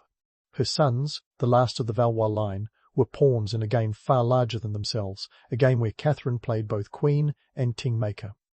As the French wars of religion raged on, Catherine's legacy was sealed not just as a queen mother, but as a formidable force in European politics. So, as we leave Catherine in the midst of the storm, remember, history is rarely black and white. It's a tapestry woven with threads of ambition, survival, and sacrifice. Catherine de' Medici was not the villain of a morality play, but a complex figure navigating a world where power and survival were often two sides of the same coin. Stay tuned, because the story of Catherine is far from over, and there's still plenty of intrigue to unravel. As the dust settled from the massacre's grim tableau, Catherine de' Medici stood amidst a fractured kingdom, her resolve as steely as the chainmail worn by the knights who once sparred for her late husband's favour. Her reputation, a blend of myth and machination, continued to evolve in the furnace of power and conflict. Yet, even as whispers of the Black Queen circulated, Catherine was busy weaving a tapestry of diplomacy and cultural patronage that would outlast the blood-stained pages of history. By now, you might be wondering how Catherine managed to juggle peace talks and palace intrigue like a seasoned diplomat while keeping the French court from collapsing into chaos. The secret lay in her diplomatic finesse, a skill she wielded with the precision of a master craftsman. Between 1560 and 1589, through the reigns of her sons, Francis II, Charles IX, and Henry III, Catherine worked tirelessly to maintain a semblance of peace amidst the religious turmoil that threatened to consume France like a wildfire in a dry season. Catherine's diplomatic approach was often likened to walking a tightrope, balancing Catholic and Huguenot factions with a deftness that would make any circus performer envious. Her goal was clear: to prevent either side from gaining enough power to destabilize the monarchy. This wasn't just about belief systems clashing like caped crusaders. It was a battle for control, territory, and influence. A Game of Thrones where religion was both the sword and the shield. In this fraught environment, Catherine's flying squadron of ladies-in-waiting became one of her most talked-about strategies, and no, they weren't a band of airborne avengers. These women, known for their intelligence and charm, were deployed as Catherine's unofficial ambassadors, fostering alliances and gathering intelligence. Think of them as the Renaissance equivalent of a well-dressed espionage team, using wit and wile to sway the currents of courtly politics. While some historians argue this was an embellishment bordering on fiction, it speaks volumes about Catherine's reputation for utilizing every tool at her disposal. Amidst these political maneuvers, Catherine's contributions to the arts and architecture were no less significant. The construction of the Tuileries Palace is a testament to her legacy as a patron of culture. Commissioned in 1564, the palace was designed to be a symbol of royal grandeur, embodying the Renaissance ideals of symmetry and beauty. While it was a project born from necessity, Catherine needed a residence closer to Parisian power centres. It also served as a canvas for her artistic vision. The Tuileries, which cost a princely sum of around 300,000 livres, was more than just a building. It was a statement of resilience and aesthetic triumph amidst political strife. Catherine's support for the arts wasn't merely decorative. It was a calculated investment in cultural capital, a way to cement her family's legacy in stone and paint. By patronizing artists, architects, and scholars, Catherine positioned the Valois court as a beacon of Renaissance culture, a move that was as much about power as it was about prestige. Her court became a gathering place for intellectuals and artists, a melting pot of ideas that would influence European culture for generations. Yet, as grand and gilded as Catherine's contributions were, the myth of the Black Queen lingered like a shadow, fueled by tales of poison and dark arts. The reality? Catherine was a woman grounded in pragmatism, not potions. Her alleged dabbling in the occult was more likely the result of her keen interest in astrology and science, pursuits that were fashionable among the European elite. The truth is, Catherine's real magic lay in her ability to navigate the labyrinth of French politics with a foresight that bordered on the prophetic. Consider her infamous association with Nostradamus, the renowned seer whose cryptic predictions captured the imagination of the 16th century world. Catherine consulted him not out of superstition, but as part of her broader strategy to anticipate and mitigate threats to her son's reigns. In a world where knowledge was power, Catherine's embrace of astrology was a savvy maneuver to gain every possible advantage. Economically, Catherine's reign saw France teetering on the brink of bankruptcy, with a national debt that ballooned like a Renaissance doublet after a feast. Yet her fiscal acumen, honed in the Medici tradition, enabled her to implement reforms that stabilized the economy, at least temporarily. She introduced measures to streamline tax collection, and her negotiations with foreign powers often secured much-needed funds. Catherine's ability to keep the financial ship afloat during one of France's most turbulent periods is a testament to her Medici heritage and her own formidable skill. As we continue to unravel the complex tapestry of Catherine's life, it's clear that she was far more than the caricature of a scheming, power-hungry matriarch. Her legacy is a multifaceted one, woven with threads of diplomacy, culture, and resilience. She was a queen, a mother, and a political strategist whose influence extended beyond the borders of France, impacting the course of European history. The story of Catherine de' Medici is one of nuance and complexity, a blend of light and shadow that defies simple categorization. As we move forward, keep in mind that her tale is far from over. With each twist and turn, Catherine's legacy continues to unfold, offering fresh insights into the art of power and survival in a world where the stakes were as high as the gallows. In the upcoming chapters of her life, we'll delve deeper into the intricacies of her later years, examining how Catherine's influence endured even as the winds of change swept through France. Her story is a reminder that history is not just about battles and borders, but about the people who dared to shape it. Stay tuned, because Catherine de' Medici's story has more layers than a millefeuille, and we're just getting to the good part. The millefeuille of Catherine de' Medici's life, layered with intrigue, strategy, and a touch of scandal. As we unwrap the final chapters of her storied existence, picture this. It was the late 1580s, and France was a land caught between the crossfire of power and ideology, a kingdom that felt like it was perpetually teetering on the brink of collapse. The French wars of religion were still simmering, like a pot that refused to boil over, yet couldn't cool down. And in the midst of this turmoil, Catherine was still there, a formidable presence at the Louvre, wielding influence with the deft touch of a maestro conducting a symphony of chaos. In the later years of her life, Catherine de' Medici was akin to a Renaissance Iron Lady. Her face, lined with the experiences of a lifetime, was now a living map of the kingdom's trials and tribulations. Those who met her in her final years described her as a woman who commanded respect, if not affection, a testament to the power she wielded long after her youthful beauty had faded. It was 1589 when Catherine finally took her leave of this world, her health succumbing to the relentless march of time. But let's not rush to the end just yet. Her last years were as rich with drama and political machinations as any before. As the mother to the last of the Valois kings, Catherine's role was pivotal. Her son, Henry III, was the final monarch of the Valois dynasty, his reign a precarious balancing act that Catherine had helped choreograph. While Henry was on the throne, it was Catherine's advice and diplomacy that often guided his hand. Her influence was as much a part of the royal court as the ornate tapestries that lined the walls.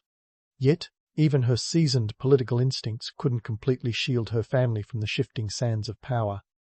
The death of her youngest son, Francis, Duke of Anjou, in 1584 was a personal blow and a political setback. Francis had been her last hope for securing a direct Valois line on the throne. With his passing, the future of the French monarchy was thrown into uncertainty, and the Bourbon family, led by Henry of Navarre, was waiting in the wings. The looming transition to Bourbon rule was as inevitable as a sunrise, but Catherine, ever the strategist, sought to ensure a smooth succession. Her approach was pragmatic. If the Valois line had to end, it would do so with dignity and without unnecessary bloodshed. Catherine's legacy was a complex tapestry woven from threads of ambition, survival, and a touch of ruthlessness. Her final years were marked by a relentless effort to keep the peace in a France divided by religious factions. She engaged in numerous negotiations, attempting to broker peace between Catholics and Huguenots with an almost Sisyphean determination.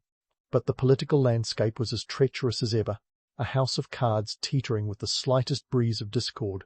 Her passing on January 5, 1589, marked the end of an era. Catherine died at the Château de Blois, a place she had once called home amidst the tumult of her early years in France. It was a quiet end for a woman whose life had been anything but. Her death didn't just close a chapter, it was the final page in the book of Valois rule.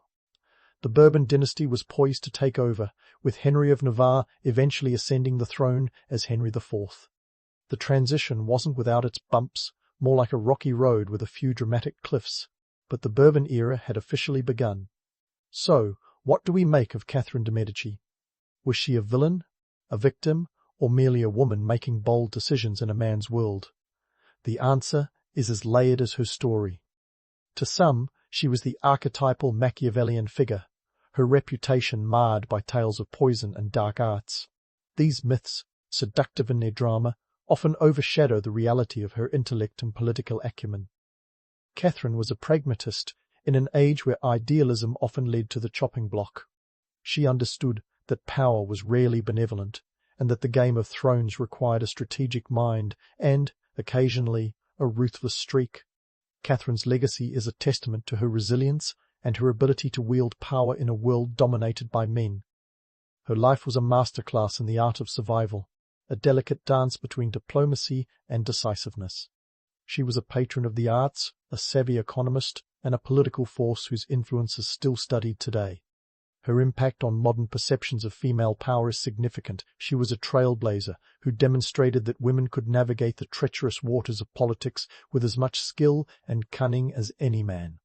As we reflect on her life, it's crucial to recognize her role in setting the stage for the Bourbon dynasty. The stability she worked so tirelessly to achieve laid the foundation for a new era in French history, one that would see the rise of a more centralized monarchy. Her efforts to maintain a balance between warring factions and her legacy as a cultural patron are integral threads in the fabric of France's historical narrative. In conclusion, Catherine de' Medici was neither saint nor sinner, but a complex figure who defied easy categorization. Her life was a testament to the power of resilience and the importance of adaptability in the face of adversity. As we close the book on her story, remember that history is not just a chronicle of dates and events, but a tapestry of human experiences. Catherine's story is one of these threads, woven with ambition, intellect, and the relentless pursuit of survival in a world as unpredictable as the Renaissance itself. And with that, we bid farewell to Catherine, a queen whose legacy is as enduring as the stone palaces in which she once walked. In the swirling mists of ancient China, somewhere around the 6th century BCE, a figure named Laozi is said to have wandered into the philosophical landscape like an enigmatic whisper on the wind. Who was this Laozi? Well, that's a bit like trying to nail jelly to a wall. Despite his monumental influence on Taoism, history has left us with a character sketch that's, shall we say, delightfully vague. There are more gaps in his biography than in a Swiss cheese, which makes the whole enterprise of understanding him something akin to a historical detective mystery, minus the cool gadgets and forensic labs. Let's set the stage. It's the Zhou dynasty, a period marked by political chaos and intellectual ferment. Think of it as the ancient Chinese version of a soap opera, but with more silk robes and fewer commercial breaks. The Zhou dynasty had a good run, starting around 1046 BCE and lasting until 256 BCE, but by the time Laozi allegedly entered the scene, things were getting pretty dicey. The central authority was as shaky as a table with one leg shorter than the others, thanks to a neat little number called the Warring States period. The political landscape was a patchwork quilt of bickering states, each one eyeing the other like a cat eyeing a particularly feisty mouse. War was as common as tea, and alliances were about as stable as a house of cards in a hurricane. In this environment, philosophical innovation wasn't just encouraged, it was practically a survival tactic. Enter the 100 schools of thought, a smorgasbord of ideas that makes your average college philosophy department look like a book club. And amidst this intellectual buffet, out strides Laozi, does he? The historical record is about as clear as mud on this one. Some sources claim he was born in the state of Chu, while others say he hailed from the state of Chen. His name, which means Old Master, has fueled rumours that he lived to a ripe old age of 160. Now, that's a stretch, even by ancient standards. Unless he was chugging some ancient elixir of life, it's more likely that the name reflects the wisdom attributed to him, rather than the number of candles on his birthday cake. The story goes that Laozi worked as a keeper of the archives at the Zhou court. Picture him as the ancient equivalent of a librarian, but with more scrolls and less shushing. It's said that he grew weary of the political infighting and decided to leave civilization behind because, nothing says, "I'm done with society," like a solo road trip on a water buffalo. Yep, according to legend, Laozi rode off into the sunset on a buffalo, which raises more questions than it answers. Was the buffalo his choice of travel for its eco-friendliness, or was it simply because Uber hadn't been invented yet? As for his destination, legend has it that he headed west towards the unknown, which back then was pretty much everything beyond your neighbor's rice paddy. It was during this journey that Laozi supposedly wrote down his thoughts at the urging of a border guard who recognized him.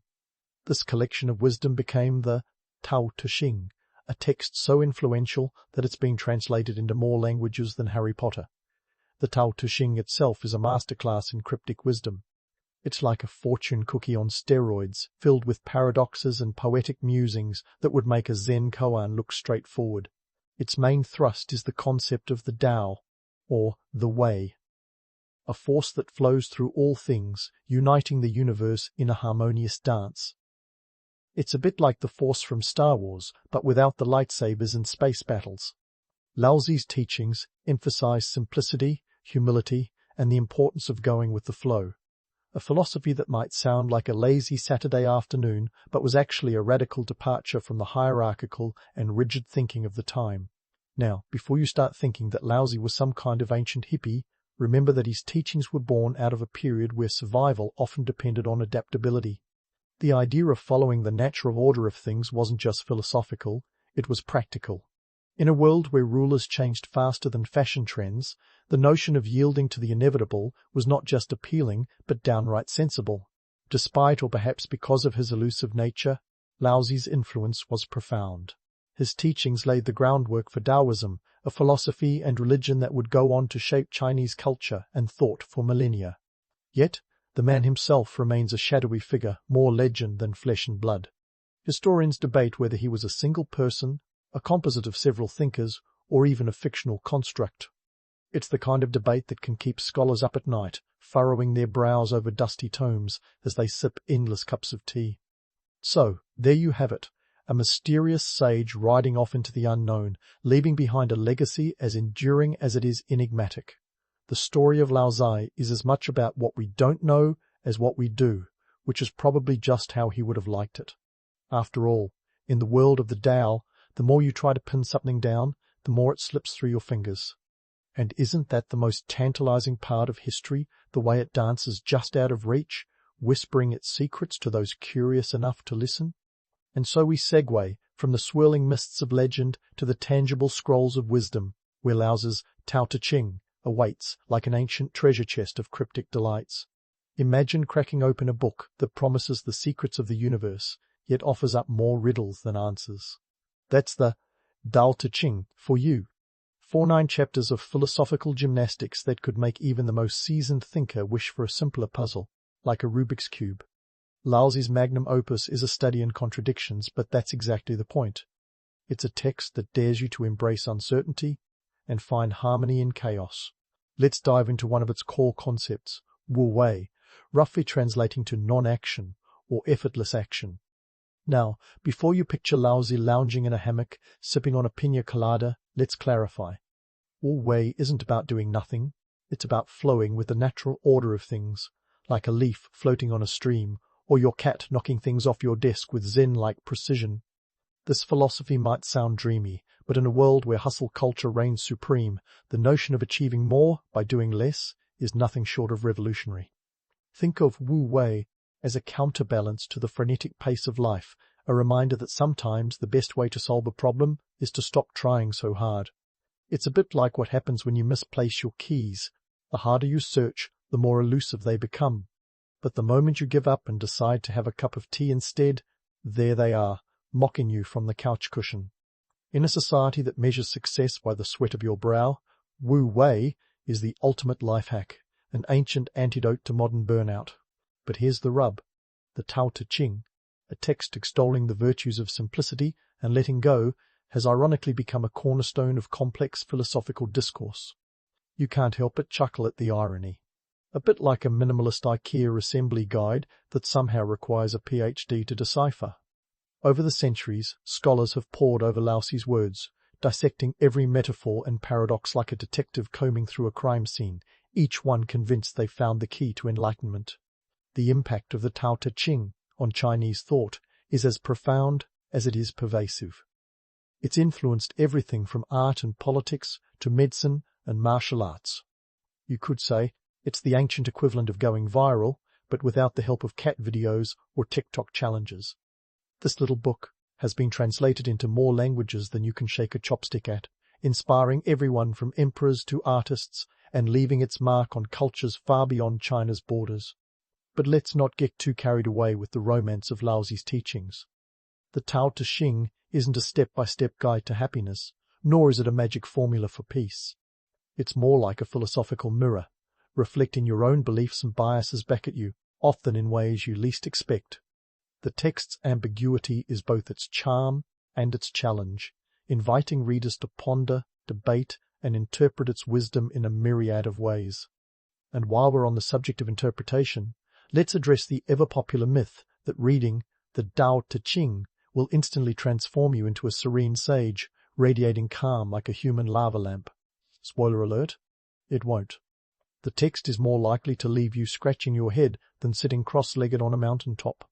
Its teachings require contemplation, patience, and a willingness to embrace the unknown qualities that, in our fast-paced digital age, are as rare as a solar eclipse. In the end, the Tao Te Ching is a testament to the power of words to transcend time and culture. It's a reminder that simplicity can be profound, and that the most profound insights often come from embracing life's inherent contradictions. As we continue to unravel the enigma of Laozi and his teachings, one can't help but wonder what the old master would think of his enduring legacy. Would he be amused by the scholarly debates, the myriad translations, and the countless interpretations of his work? Or would he simply smile, knowing that the true essence of the Tao is found not in understanding, but in the graceful dance of questions and possibilities? As we leave this chapter of the Tao's tale open, ready to explore more of its intricate layers, remember this: the journey through the Tao Te Ching is as much about the questions it raises as the answers it provides. So, keep your mind open, your questions ready, and who knows, you might just find a piece of Laozi's wisdom floating your way, like a leaf carried by the current of an ancient stream. So, as we continue to unwrap the onion layers of Laozi's mystique, let's turn our gaze westward to that legendary departure, the moment our enigmatic sage supposedly decided it was time to ditch the chaos of the Zhou dynasty for the tranquility of the unknown. Picture this: a man, perhaps weary from the constant political bickering and philosophical sparring, decides to call it quits, not with a dramatic mic drop, but with a serene ride into the sunset, mounted on none other than a water buffalo. The image is so delightfully picturesque it could be a scene from an ancient Chinese scroll, yet one can't help but chuckle at the absurdity. First off, let's tackle the practicality of this supposed buffalo-back adventure. Water buffaloes are great for tilling fields, but hardly make the list for comfortable long-distance travel. Imagine using your lawnmower as your main mode of transportation. It gets the job done, but nobody's winning a race. And yet, here we are, with Laozi's legendary choice of exit vehicle being as much a part of his lore as the teachings he left behind. Now, why a water buffalo? Was it because they symbolize strength and tranquility? Or was it simply the ancient equivalent of grabbing the first available ride out of town? We might never know, but this tale has a charming undercurrent, like the story of a rock star opting for a bicycle instead of a limo to his farewell concert. It's humble, a bit quirky, and undeniably memorable. Then there's the matter of the destination. Legend has it that Laozi was heading west, towards what was essentially the edge of the known world. In 6th century BCE China, the West was like saying, to infinity and beyond, an expanse of mystery and possibility. This journey, real or imagined, has become a metaphor for the Taoist embrace of the unknown, a philosophical road trip where the destination matters less than the act of setting off. But as much as we love a good story, let's not forget that our ancient friends had a penchant for embellishment. After all, storytelling was their Netflix, with each retelling adding a new plot twist or dramatic flourish. The idea of Laozi, a man possibly more myth than reality, riding off into the sunset on a buffalo, is the stuff of legend. It's the kind of tale that would make any self-respecting bard or scroll writer sigh with satisfaction. Enter Yin Shi, the border official who supposedly stopped Laozi at the Western Pass, demanding a final contribution to the world of wisdom before he vanished into obscurity. Picture Yin Shi, part customs officer, part philosopher, and all bureaucrat. Did he really recognize Laozi, or was he just doing his job with an unexpected philosophical flair? This encounter, if it happened at all, was the catalyst for the Tao Te Ching. Imagine the scene, a border guard persuading a sage to jot down the secrets of the universe, probably while stamping some bureaucratic form. Talk about an unlikely partnership. The role of Yin Shi is particularly intriguing because it highlights the bureaucratic absurdities of the time. Even in an era where the flow of information was slower than a snail on a treadmill, officials had a knack for being in the right place at the right time, especially when destiny demanded it. This tale, whether factual or fanciful, underscores the timeless truth that red tape and wisdom often travel side by side, albeit awkwardly. And let's not forget the cultural significance of this story. In a time when the written word was a privilege of the few, the idea of a border guard convincing Laozi to pen his thoughts speaks volumes about the perceived value of knowledge. It wasn't just about stopping a man on a mission, it was about capturing something ephemeral and turning it into a legacy. A bit like trying to catch lightning in a bottle, with Yin Shi playing the role of both storm chaser and scribe. So, while we deconstruct the mythos of Laozi's buffalo road trip, we find ourselves questioning not just the story's likelihood, but also its purpose. Why create such a narrative? Perhaps because it embodies the essence of Taoism itself, a journey into the unknown, guided by nothing more than a sense of harmony and balance, with a touch of the whimsical. It's a reminder that life's greatest adventures often begin with a single, often unexpected step. In the end, whether or not Laozi actually rode a water buffalo into the sunset matters less than the story's enduring power to capture our imagination. It speaks to a universal longing for escape and exploration, a desire to find meaning in the mundane. And isn't that what history, at its core, is all about? The weaving of tales that help us make sense of our own existence, even as we question their authenticity. As we leave this part of the tale open, with Laozi's legendary departure fading into the horizon, we prepare to delve deeper into the influence of his teachings and the world he left behind. The story of Laozi isn't just a tale of one man's journey, it's a reflection of the human condition, a dance between myth and reality, and a reminder that sometimes the best stories are the ones that leave us with more questions than answers. So, stay curious, keep questioning, and remember, the journey is just as important as the destination, especially when there's a water buffalo involved. And so, as Laozi's legendary water buffalo fades into the mists of history, we find ourselves on the cusp of a transformation as curious as our sage's cryptic departure. You see, while Laozi might have preferred the open road and a bit of solitude, his ideas were about to get a serious makeover. Think of it as taking a minimalist's diary and turning it into a full-blown opera. Enter the world of organized Taoism, where simplicity meets ceremony and mysticism gets a dash of institutional flair. Now, let's talk about how Laozi's musings on the Tao morphed into something akin to a structured religion. It didn't happen overnight, mind you. It took centuries of philosophical fermentation and a good helping of political opportunism. By the time we hit the Han Dynasty, around 206 BCE to 220 CE, Taoism was beginning to shake off its humble origins and don a more formal robe, one that emperors found particularly flattering. The Han emperors, savvy rulers that they were, knew a good thing when they saw it. Who wouldn't want a philosophy that promoted harmony and balance, especially when your empire is as sprawling and diverse as a buffet at a Las Vegas casino? But here's the kicker. While the Tao Te Ching preaches simplicity, the adoption of Taoism by the state was anything but. It was all about harnessing the mystical for political legitimacy, because nothing says, "I'm the rightful ruler," like claiming divine support from the forces of the universe. And so, the emperors did what emperors do best. They put Taoism on the imperial payroll. Temples sprouted like mushrooms after a rainstorm, and with them came a whole new set of rituals, priests, and, let's face it, a healthy dose of bureaucracy. But before you start picturing peaceful retreats with chanting monks, Remember that running a temple was as much about economics as it was about enlightenment. Temples needed funds after all, and those gilded statues and incense sticks didn't come cheap.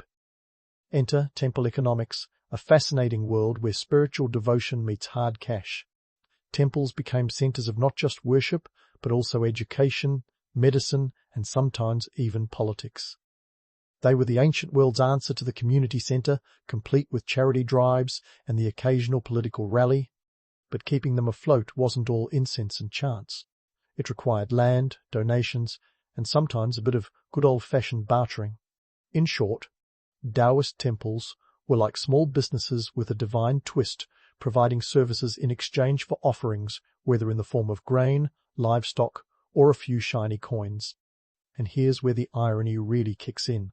While Laozi preached about going with the flow and keeping things simple, the institutions built in his name were anything but. Picture this: lavish ceremonies, elaborate rituals, and hierarchies that would make a corporate ladder look like a child's playground. It's a bit like taking a yoga class only to find out you're expected to bring your accountant along for the ride. But let's not entirely dismiss the allure of this transformation. The appeal of organized Taoism was undeniable. For many emperors, it was a way to cement their rule, to weave their reign into the cosmic fabric. And for the common folk, these temples provided a sense of order and community in a world that was often as unpredictable as a toddler in a candy store. The rituals and structures offered a semblance of stability, a touch of the divine in the day-to-day grind. And here's a twist for you. While Taoism was getting its organizational makeover, it was also rubbing shoulders with another major player: Buddhism. By the 1st century CE, Buddhism had made its way into China, and it didn't take long for these two spiritual titans to start influencing each other. The result? A fascinating blend of ideas, where Taoism borrowed Buddhist concepts like karma and reincarnation, and Buddhism picked up a bit of Taoist flair. Think of it as a philosophical fusion dish, where the ingredients come together in surprising yet delightful ways. This cross-pollination wasn't just limited to philosophy, it extended to the temples themselves, which often became melting pots of Taoist and Buddhist practices. It's like walking into a Starbucks and finding they also serve matcha lattes. Unexpected, but oddly satisfying. The lines between the two became so blurred that by the time you get to the Tang dynasty, it was hard to tell where one ended and the other began. Talk about a spiritual identity crisis. But let's get back to the emperors, shall we? While they were busy bolstering their thrones with a bit of Taoist mystique, they were also inadvertently setting the stage for future power struggles. Because here's the thing. When you tie your legitimacy to the divine, you're only as secure as your last successful ritual. And if the crops failed, or a rebellion stirred, well, maybe the gods were trying to tell you something. It was a precarious balancing act, this dance between the earthly and the ethereal. Yet, for all its pomp and ceremony, organized Taoism never entirely lost sight of Laozi's original teachings. The core tenets, simplicity, humility, harmony, continued to resonate even amidst the temple fanfare. It's a testament to the power of his ideas that they could be both revolutionary and adaptable, able to withstand the sands of time and the whims of emperors. And so, as we wrap up this segment of our tale, we find ourselves in a world where the simplicity of the Tao Te Ching coexists with the grandeur of temples and the machinations of politics. It's a world where the mystical and the mundane are forever intertwined, each shaping and reshaping the other. And while the story of Laozi's teachings is far from over, we can already see the outlines of a legacy that is as complex as it is compelling. So, stay tuned, dear listener, as we continue to unravel the threads of history and explore how the Taoist tapestry weaves its way through the centuries. There's more to come, as we venture deeper into the corridors of time, where the echoes of Laozi's wisdom still whisper, and the dance between myth and reality continues to captivate our imaginations.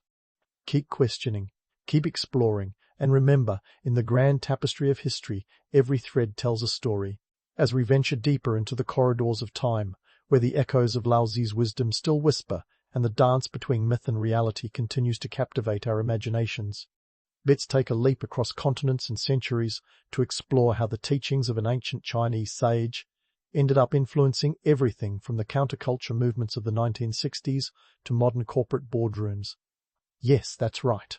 Laozi's musings on simplicity and harmony have somehow found their way into the very heart of Western culture, like a subtle yet persistent whisper that refuses to be ignored. Let's start with the swinging 60s, a decade that was about as stable as a cat on roller skates. Amidst the backdrop of civil rights movements, anti-war protests, and a general rebellion against the man, Laozi's teachings found fertile ground. The Tao Te Ching became a sort of spiritual guidebook for those seeking an alternative to the consumer-driven madness of post-war America. Here was a text that spoke of going with the flow, embracing simplicity, and finding peace in a chaotic world, concepts that resonated deeply with the hippie ethos. It's no wonder that Laozi's wisdom was as ubiquitous as tie-dye and protest songs, with copies of his teachings tucked into backpacks alongside copies of Kerouac and Ginsberg. But let's not get too misty-eyed about the flower power days. While the hippies may have embraced Taoist philosophy with open arms, they also had a knack for cherry-picking the bits that fit their narrative. The idea of wu wei, or effortless action, was interpreted by some as a license to do absolutely nothing, a convenient excuse for lounging in fields and contemplating the universe. Now, there's nothing wrong with a bit of existential pondering, but it's worth noting that Laozi's version of wu wei was more about aligning oneself with the natural order than a free pass to perpetual leisure.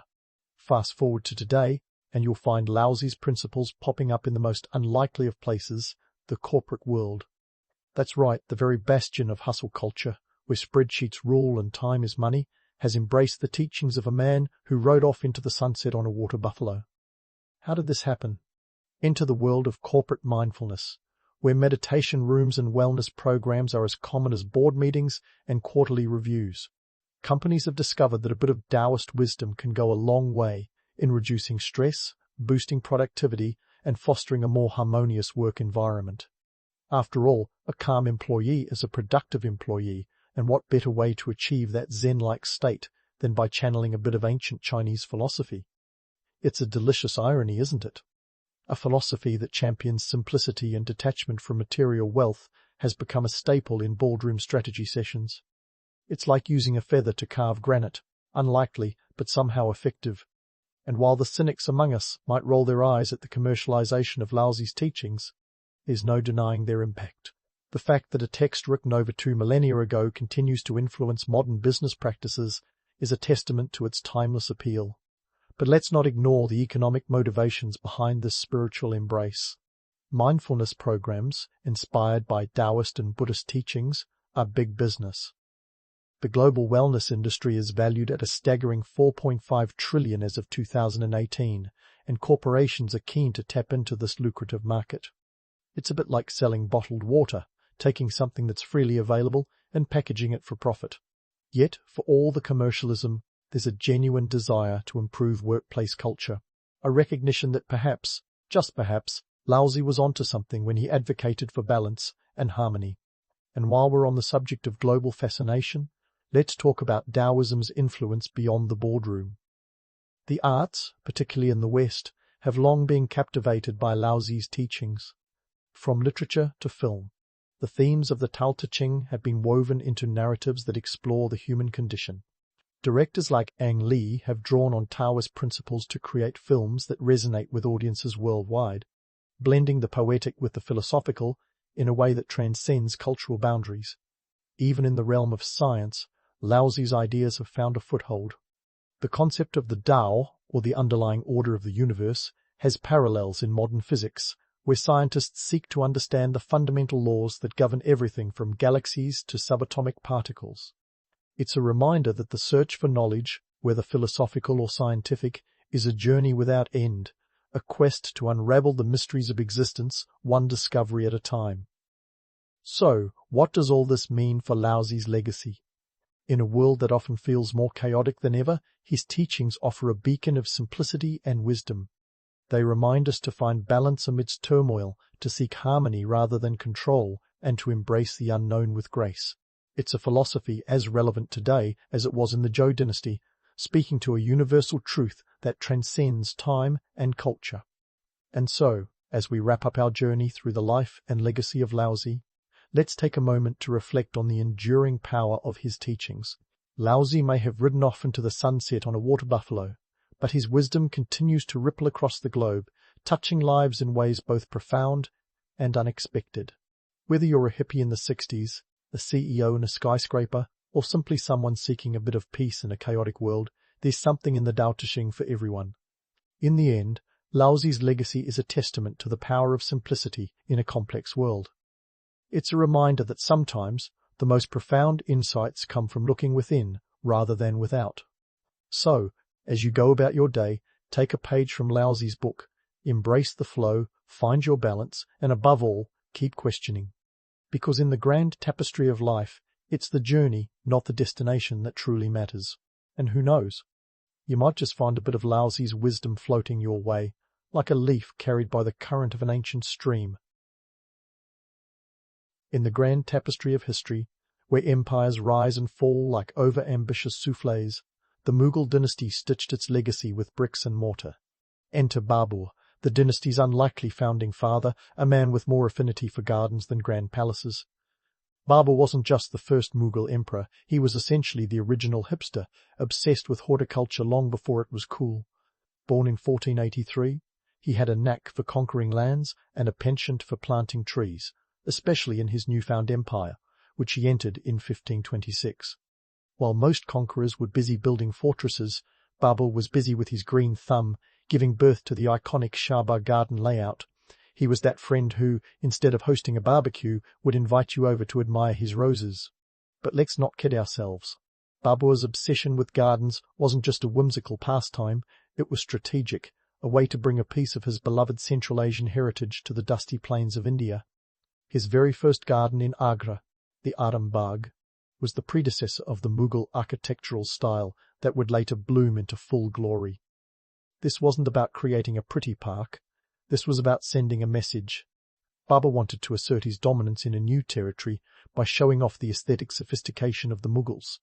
Plus, how else do you make an arid land look like paradise? Start with a garden, naturally. Now, Babur's son Humayun inherited not just a love for greenery, but also the proverbial throne.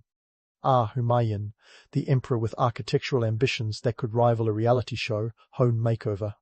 Born in 5008, he ascended to the throne in 1530 and was immediately fascinated by the idea of creating monumental structures. He might have been inspired by his father's botanical endeavours, or possibly just wanted to one-up Babur's garden parties with something more permanent. However, his reign was less about architectural triumph and more about running away from enemies. Humayun's life was like a dramatic soap opera, filled with exiles and returns, most notably losing the empire to Sher Shah Suri in 1540 before making a comeback 15 years later. But during his brief periods of peace, Humayun made some crucial contributions to Mughal architecture.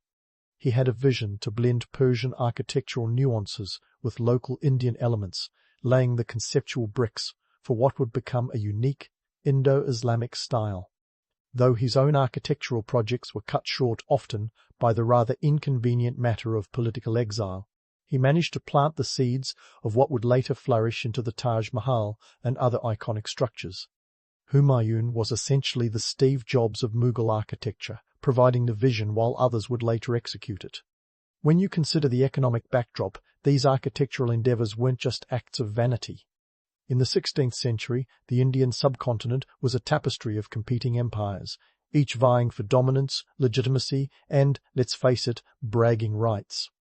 The architectural feats were a way of announcing, hey, we're not just here to play, we're here to rule. The Mughals were in a continuous dance of power with local rulers, and every garden and edifice was a statement of permanence and prosperity. Structures were not just buildings, they were billboards of power. But let's not overlook the practicality. These early forays into architecture weren't just about aesthetics or political posturing, they were about economic pragmatism as well.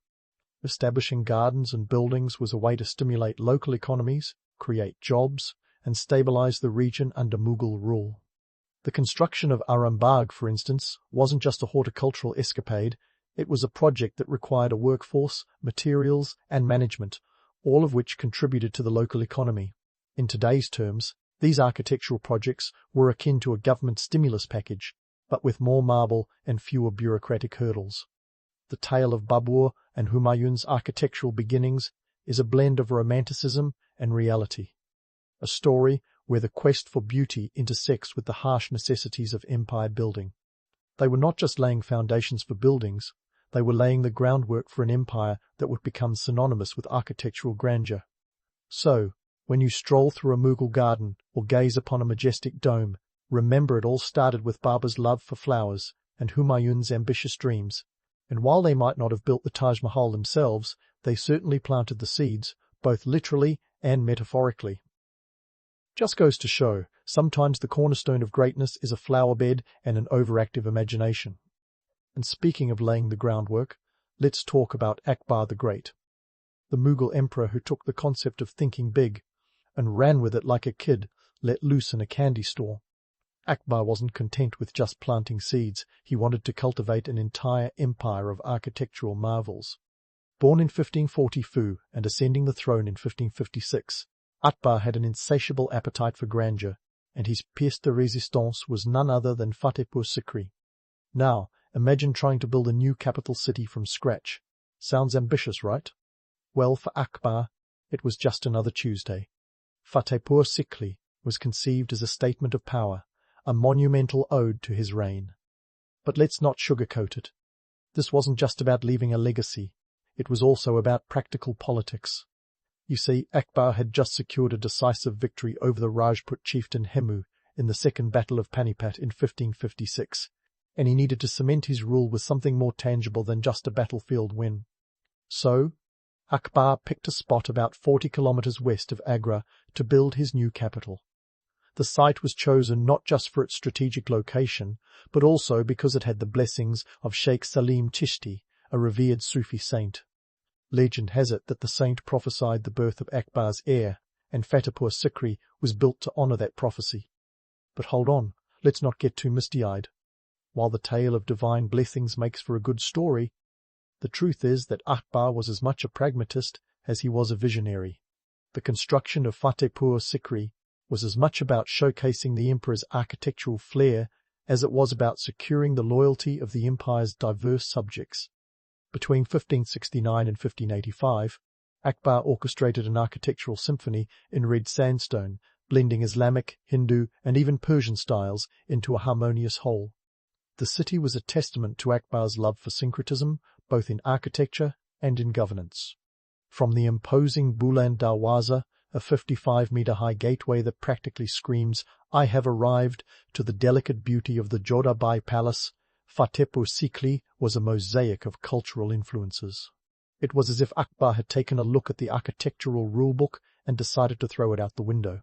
But here's where the plot thickens. Despite the staggering beauty of Fatehpur Sikri, it was also a logistical nightmare. The city was built on a plateau with limited access to water, which, as it turns out, is a bit of a problem for a capital city. The water scarcity was so severe that it eventually led to the city's abandonment around 1585, just 15 years after it was completed.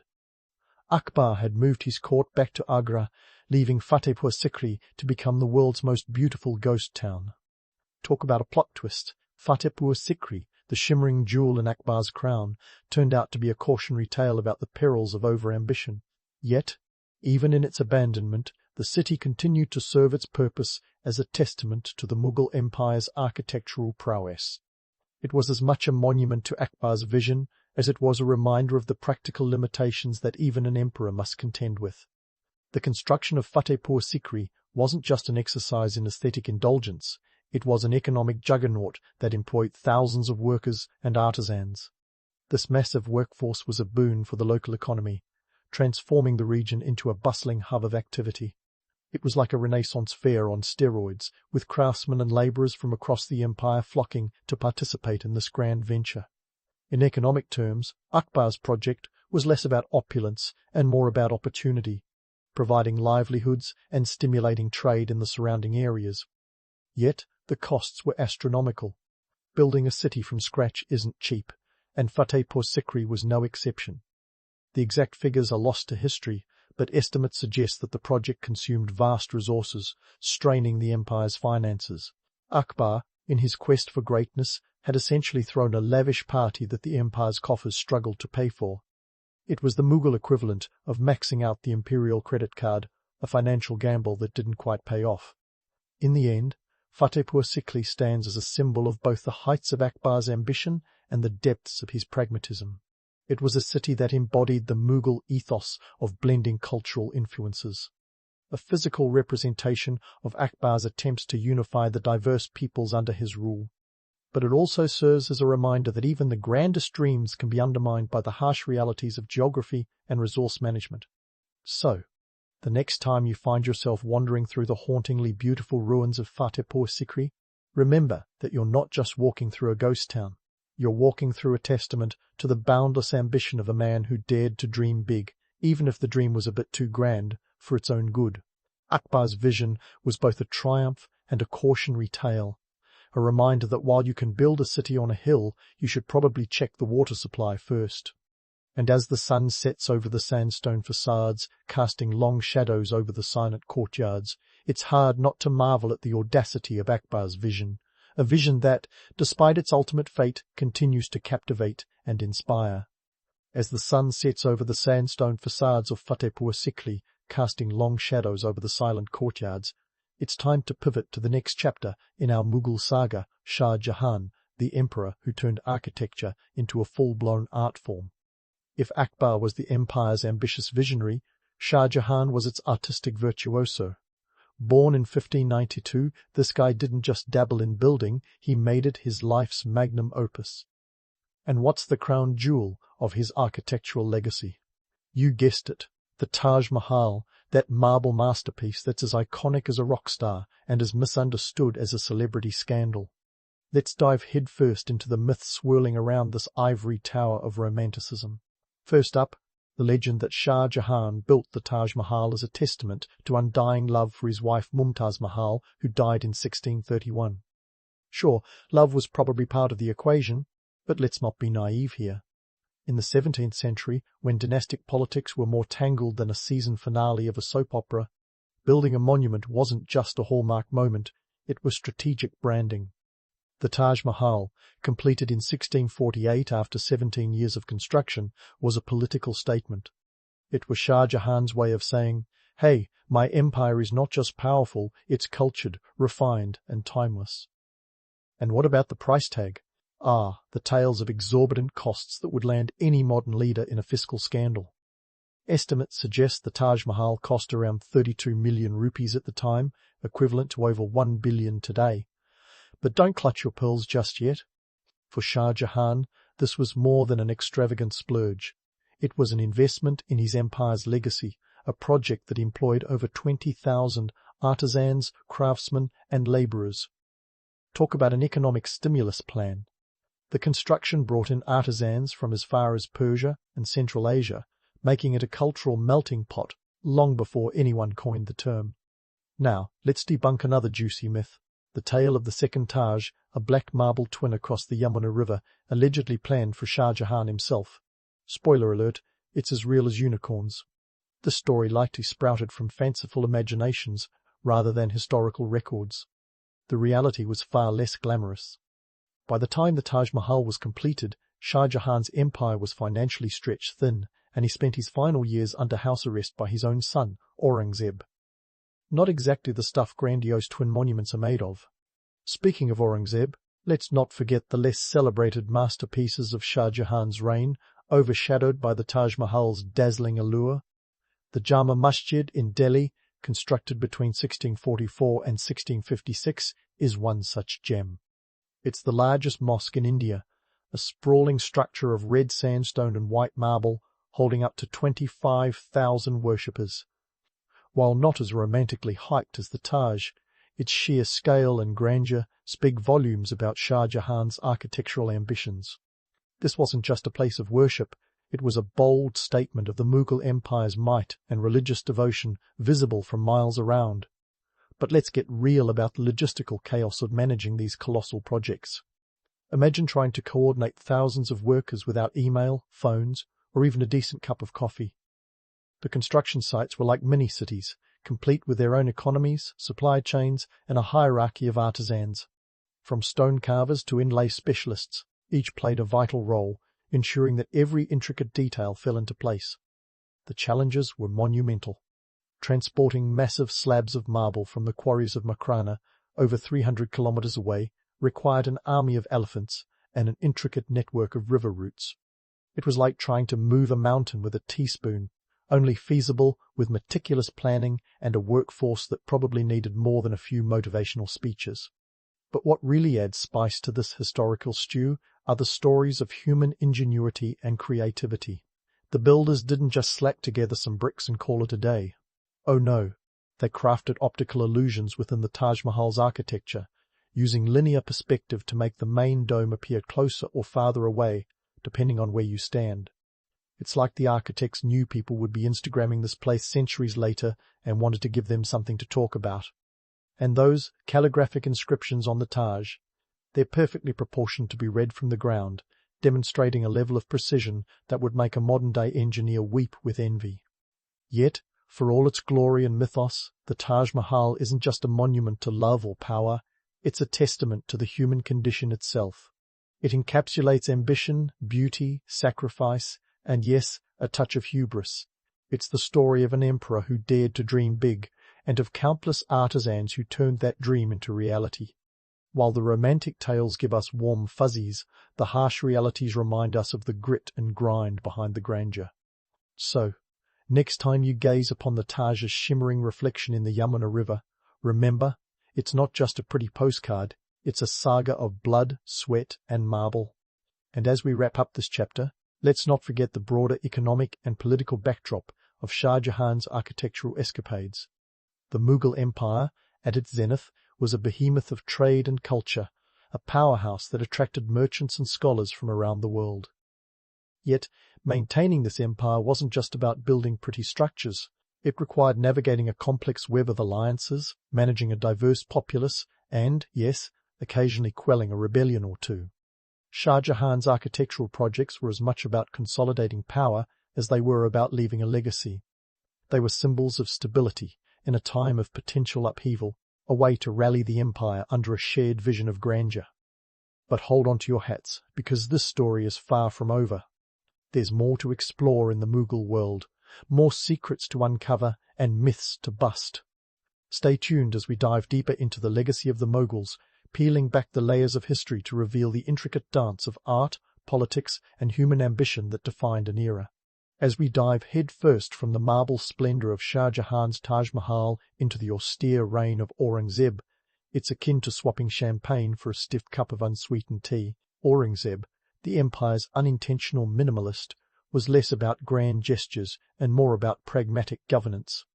Born in 1608, Aurangzeb ascended the throne in 1658, and if Shah Jahan was the empire's artsy uncle, Aurangzeb was the no-nonsense accountant, all about cutting costs and raising productivity. Under Aurangzeb's rule, the Mughal Empire was a bit like a celebrity on a budget, still powerful but feeling the pinch. The empire was vast, stretching from the snowy peaks of the Himalayas in the north to the sun-baked Deccan Plateau in the south, and managing it was no small feat. Economic strain was a constant companion, thanks in part to Aurangzeb's relentless military campaigns, which were as costly as a Hollywood blockbuster without the box office returns. This was a time when the empire's treasury felt more like a sieve, with money slipping through faster than Aurangzeb could plug the holes. Now, let's talk architecture, or rather, the lack thereof. Unlike his predecessors, Aurangzeb wasn't exactly rolling out the red carpet for architects. His contributions to architecture were, let's say, modest. He did commission the Bibi Ka Maqbara in Aurangabad, a mausoleum for his wife, Dilras Banu Begum, completed in 1660. Often dubbed the poor man's Taj Mahal, it's a smaller, cheaper version of Shah Jahan's magnum opus, reflecting Aurangzeb's more frugal approach. While the Taj Mahal had about 1,000 elephants lugging marble from distant quarries, Bibi Ka Maqbara was built with local materials, saving a few rupees and a lot of elephant mileage. But why the shift from marble to modesty? The answer lies in Aurangzeb's priorities. Unlike his father, he wasn't interested in leaving behind a legacy of architectural wonders. Instead, Aurangzeb was focused on expanding his empire and enforcing a stricter interpretation of Islam. This religious zeal led him to enact policies that were, shall we say, less than popular with the empire's diverse populace. Temples were demolished, taxes on non-Muslims were reinstated, and the arts were given the cold shoulder, all part of his mission to purify the Mughal rule. Aurangzeb's austere policies reflected a broader socio-economic reality. The empire was overstretched, and the constant military campaigns drained resources faster than you could say Taj Mahal. The need for fiscal discipline was apparent, and Aurangzeb was nothing if not disciplined. His reign was marked by a focus on administration and consolidation rather than grandiose projects. It was about tightening the belt, not loosening the purse strings. Yet, for all the austerity, Aurangzeb's reign wasn't without its own brand of architectural pragmatism. He understood the strategic importance of fortifications, and throughout his reign he invested in the construction and reinforcement of military forts. The Red Fort in Delhi saw significant additions under his rule, as did the fortresses in the Deccan, like the formidable Dowlatabad fort. These were not just structures. They were statements of military might, a message to both allies and adversaries that the Mughal grip was as unyielding as ever. And let's not forget the economic backdrop. By the late 17th century, the Mughal Empire was a sprawling jigsaw puzzle of cultures and economies. Aurangzeb's policies often created friction with local rulers and communities, leading to rebellions and unrest. While his predecessors used architecture to unite the empire's diverse peoples, Aurangzeb's reign saw division. His focus on military infrastructure and religious conformity over cultural monuments reflected a shift in priorities, from cultural patronage to political control. This pragmatic approach extended to Aurangzeb's personal life as well. Legend has it that the emperor lived a life of Spartan simplicity, stitching his own caps and devoting himself to religious practice. Whether or not this was entirely accurate, it certainly added to his mythos as a ruler who prioritized duty over decadence. His personal austerity mirrored his architectural legacy, one that was more about substance than style. But here's the kicker. Aurangzeb's reign, despite its austerity, marked the beginning of the Mughal Empire's decline. His relentless focus on expansion and religious conservatism strained the empire's resources and alienated many of its subjects. By the time of his death in 1707, the empire was a shadow of its former self, its treasury depleted and its cohesion frayed. Aurangzeb's reign is a testament to the harsh reality that sometimes cutting corners can end up cutting the whole enterprise down to size. So, as we ponder the legacy of Aurangzeb, let's remember that his story is one of contrasts. It's a tale of ambition tempered by pragmatism, of grandeur overshadowed by austerity. While he may not have left behind the architectural wonders of his ancestors, his reign offers a different kind of monument, a cautionary tale about the perils of overextension and the cost of ignoring the cultural tapestry that binds an empire.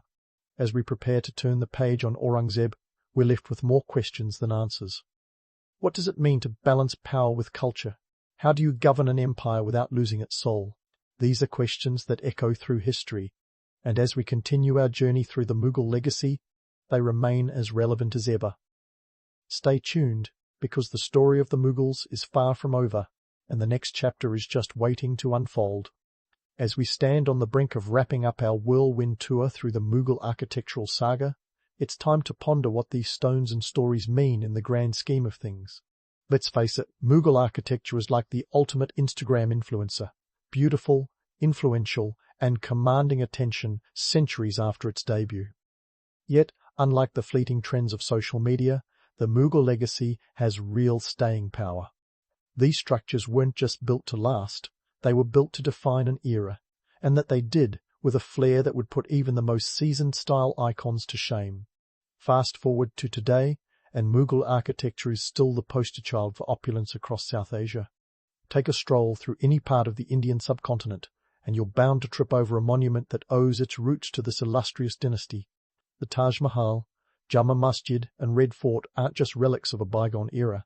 They're living, breathing parts of the region's cultural identity. They tell stories of a time when empires spoke in the language of domes and minarets, and each brick was a word in the grand narrative of power. But let's not get too misty-eyed. The truth is, these marvels were as much about politics as they were about aesthetics. The Mughals didn't just build for the sake of beauty, they built to make statements. And boy did they love their statements. Look at me, these edifices say. I'm not just a building, are a monument to imperial ambition. And this is where the romanticized version parts ways with cold, hard reality. The reality of these grand structures is tied to the economic and social fabric of their time, much like how a rock star's mansion is tied to their chart-topping hits. Behind every marble facade, there were coffers being drained and economies being strained. The Taj Mahal itself, that white marble wonder, was a billion-dollar project that put a serious dent in the empire's treasury. It's like buying a fleet of Ferraris on a middle-class budget. Flashy, yes, but financially prudent? Not so much. Yet here we are, centuries later, still captivated by these Mughal masterpieces. And why not? They're a testament to human creativity and ambition, two things that never go out of style. Their influence ripples through modern design like a timeless melody. You see it in the palatial hotels of Rajasthan, in the intricate Jawali lattice work of contemporary Indian homes, and even in the sleek lines of modern skyscrapers that borrow Mughal symmetry. The Mughals were the original trendsetters, long before hashtags were a thing. But let's not forget the stories less told, the gritty tales of the artisans whose hands crafted these icons. Thousands of workers toiled in harsh conditions to bring these imperial dreams to life. They were the unsung heroes, the ones who turned architectural blueprints into reality. Their contributions remind us that behind every grandiose vision there are real people doing the heavy lifting, both literally and metaphorically. So what's the takeaway from this architectural odyssey? Well, if history has taught us anything, it's that human ambition is a double-edged sword. The Mughal emperors aimed for the stars, and in doing so they created some of the most enduring landmarks on earth. But the pursuit of glory often comes with a side of harsh reality, economic strain, political intrigue, and social upheaval. It's a reminder that behind every tale of grandeur there are layers of complexity that deserve to be unraveled. In the end, the legacy of Mughal architecture is like a fine tapestry, beautiful from a distance, but revealing intricate details upon closer inspection. It speaks of a time when art and politics danced a complicated tango, when emperors dreamed big and artisans turned those dreams into stone. And while the romantic tales make for good bedtime stories, the real history is far more compelling. It's a rich, layered narrative that challenges us to look beyond the surface and question the enduring allure of opulence amid the gritty realities of empire building. So next time you stand in awe of a Mughal monument, remember, it's more than just a pretty facade. It's a testament to human aspiration and resilience, a reminder that even the grandest dreams can come to life if you're willing to pay the price. And while the Mughals may have faded into the annals of history, their architectural legacy continues to shine brightly, a beacon of creativity that inspires and captivates even in the modern age. A legacy that asks us to consider not just what we build, but why we build it, and at what cost.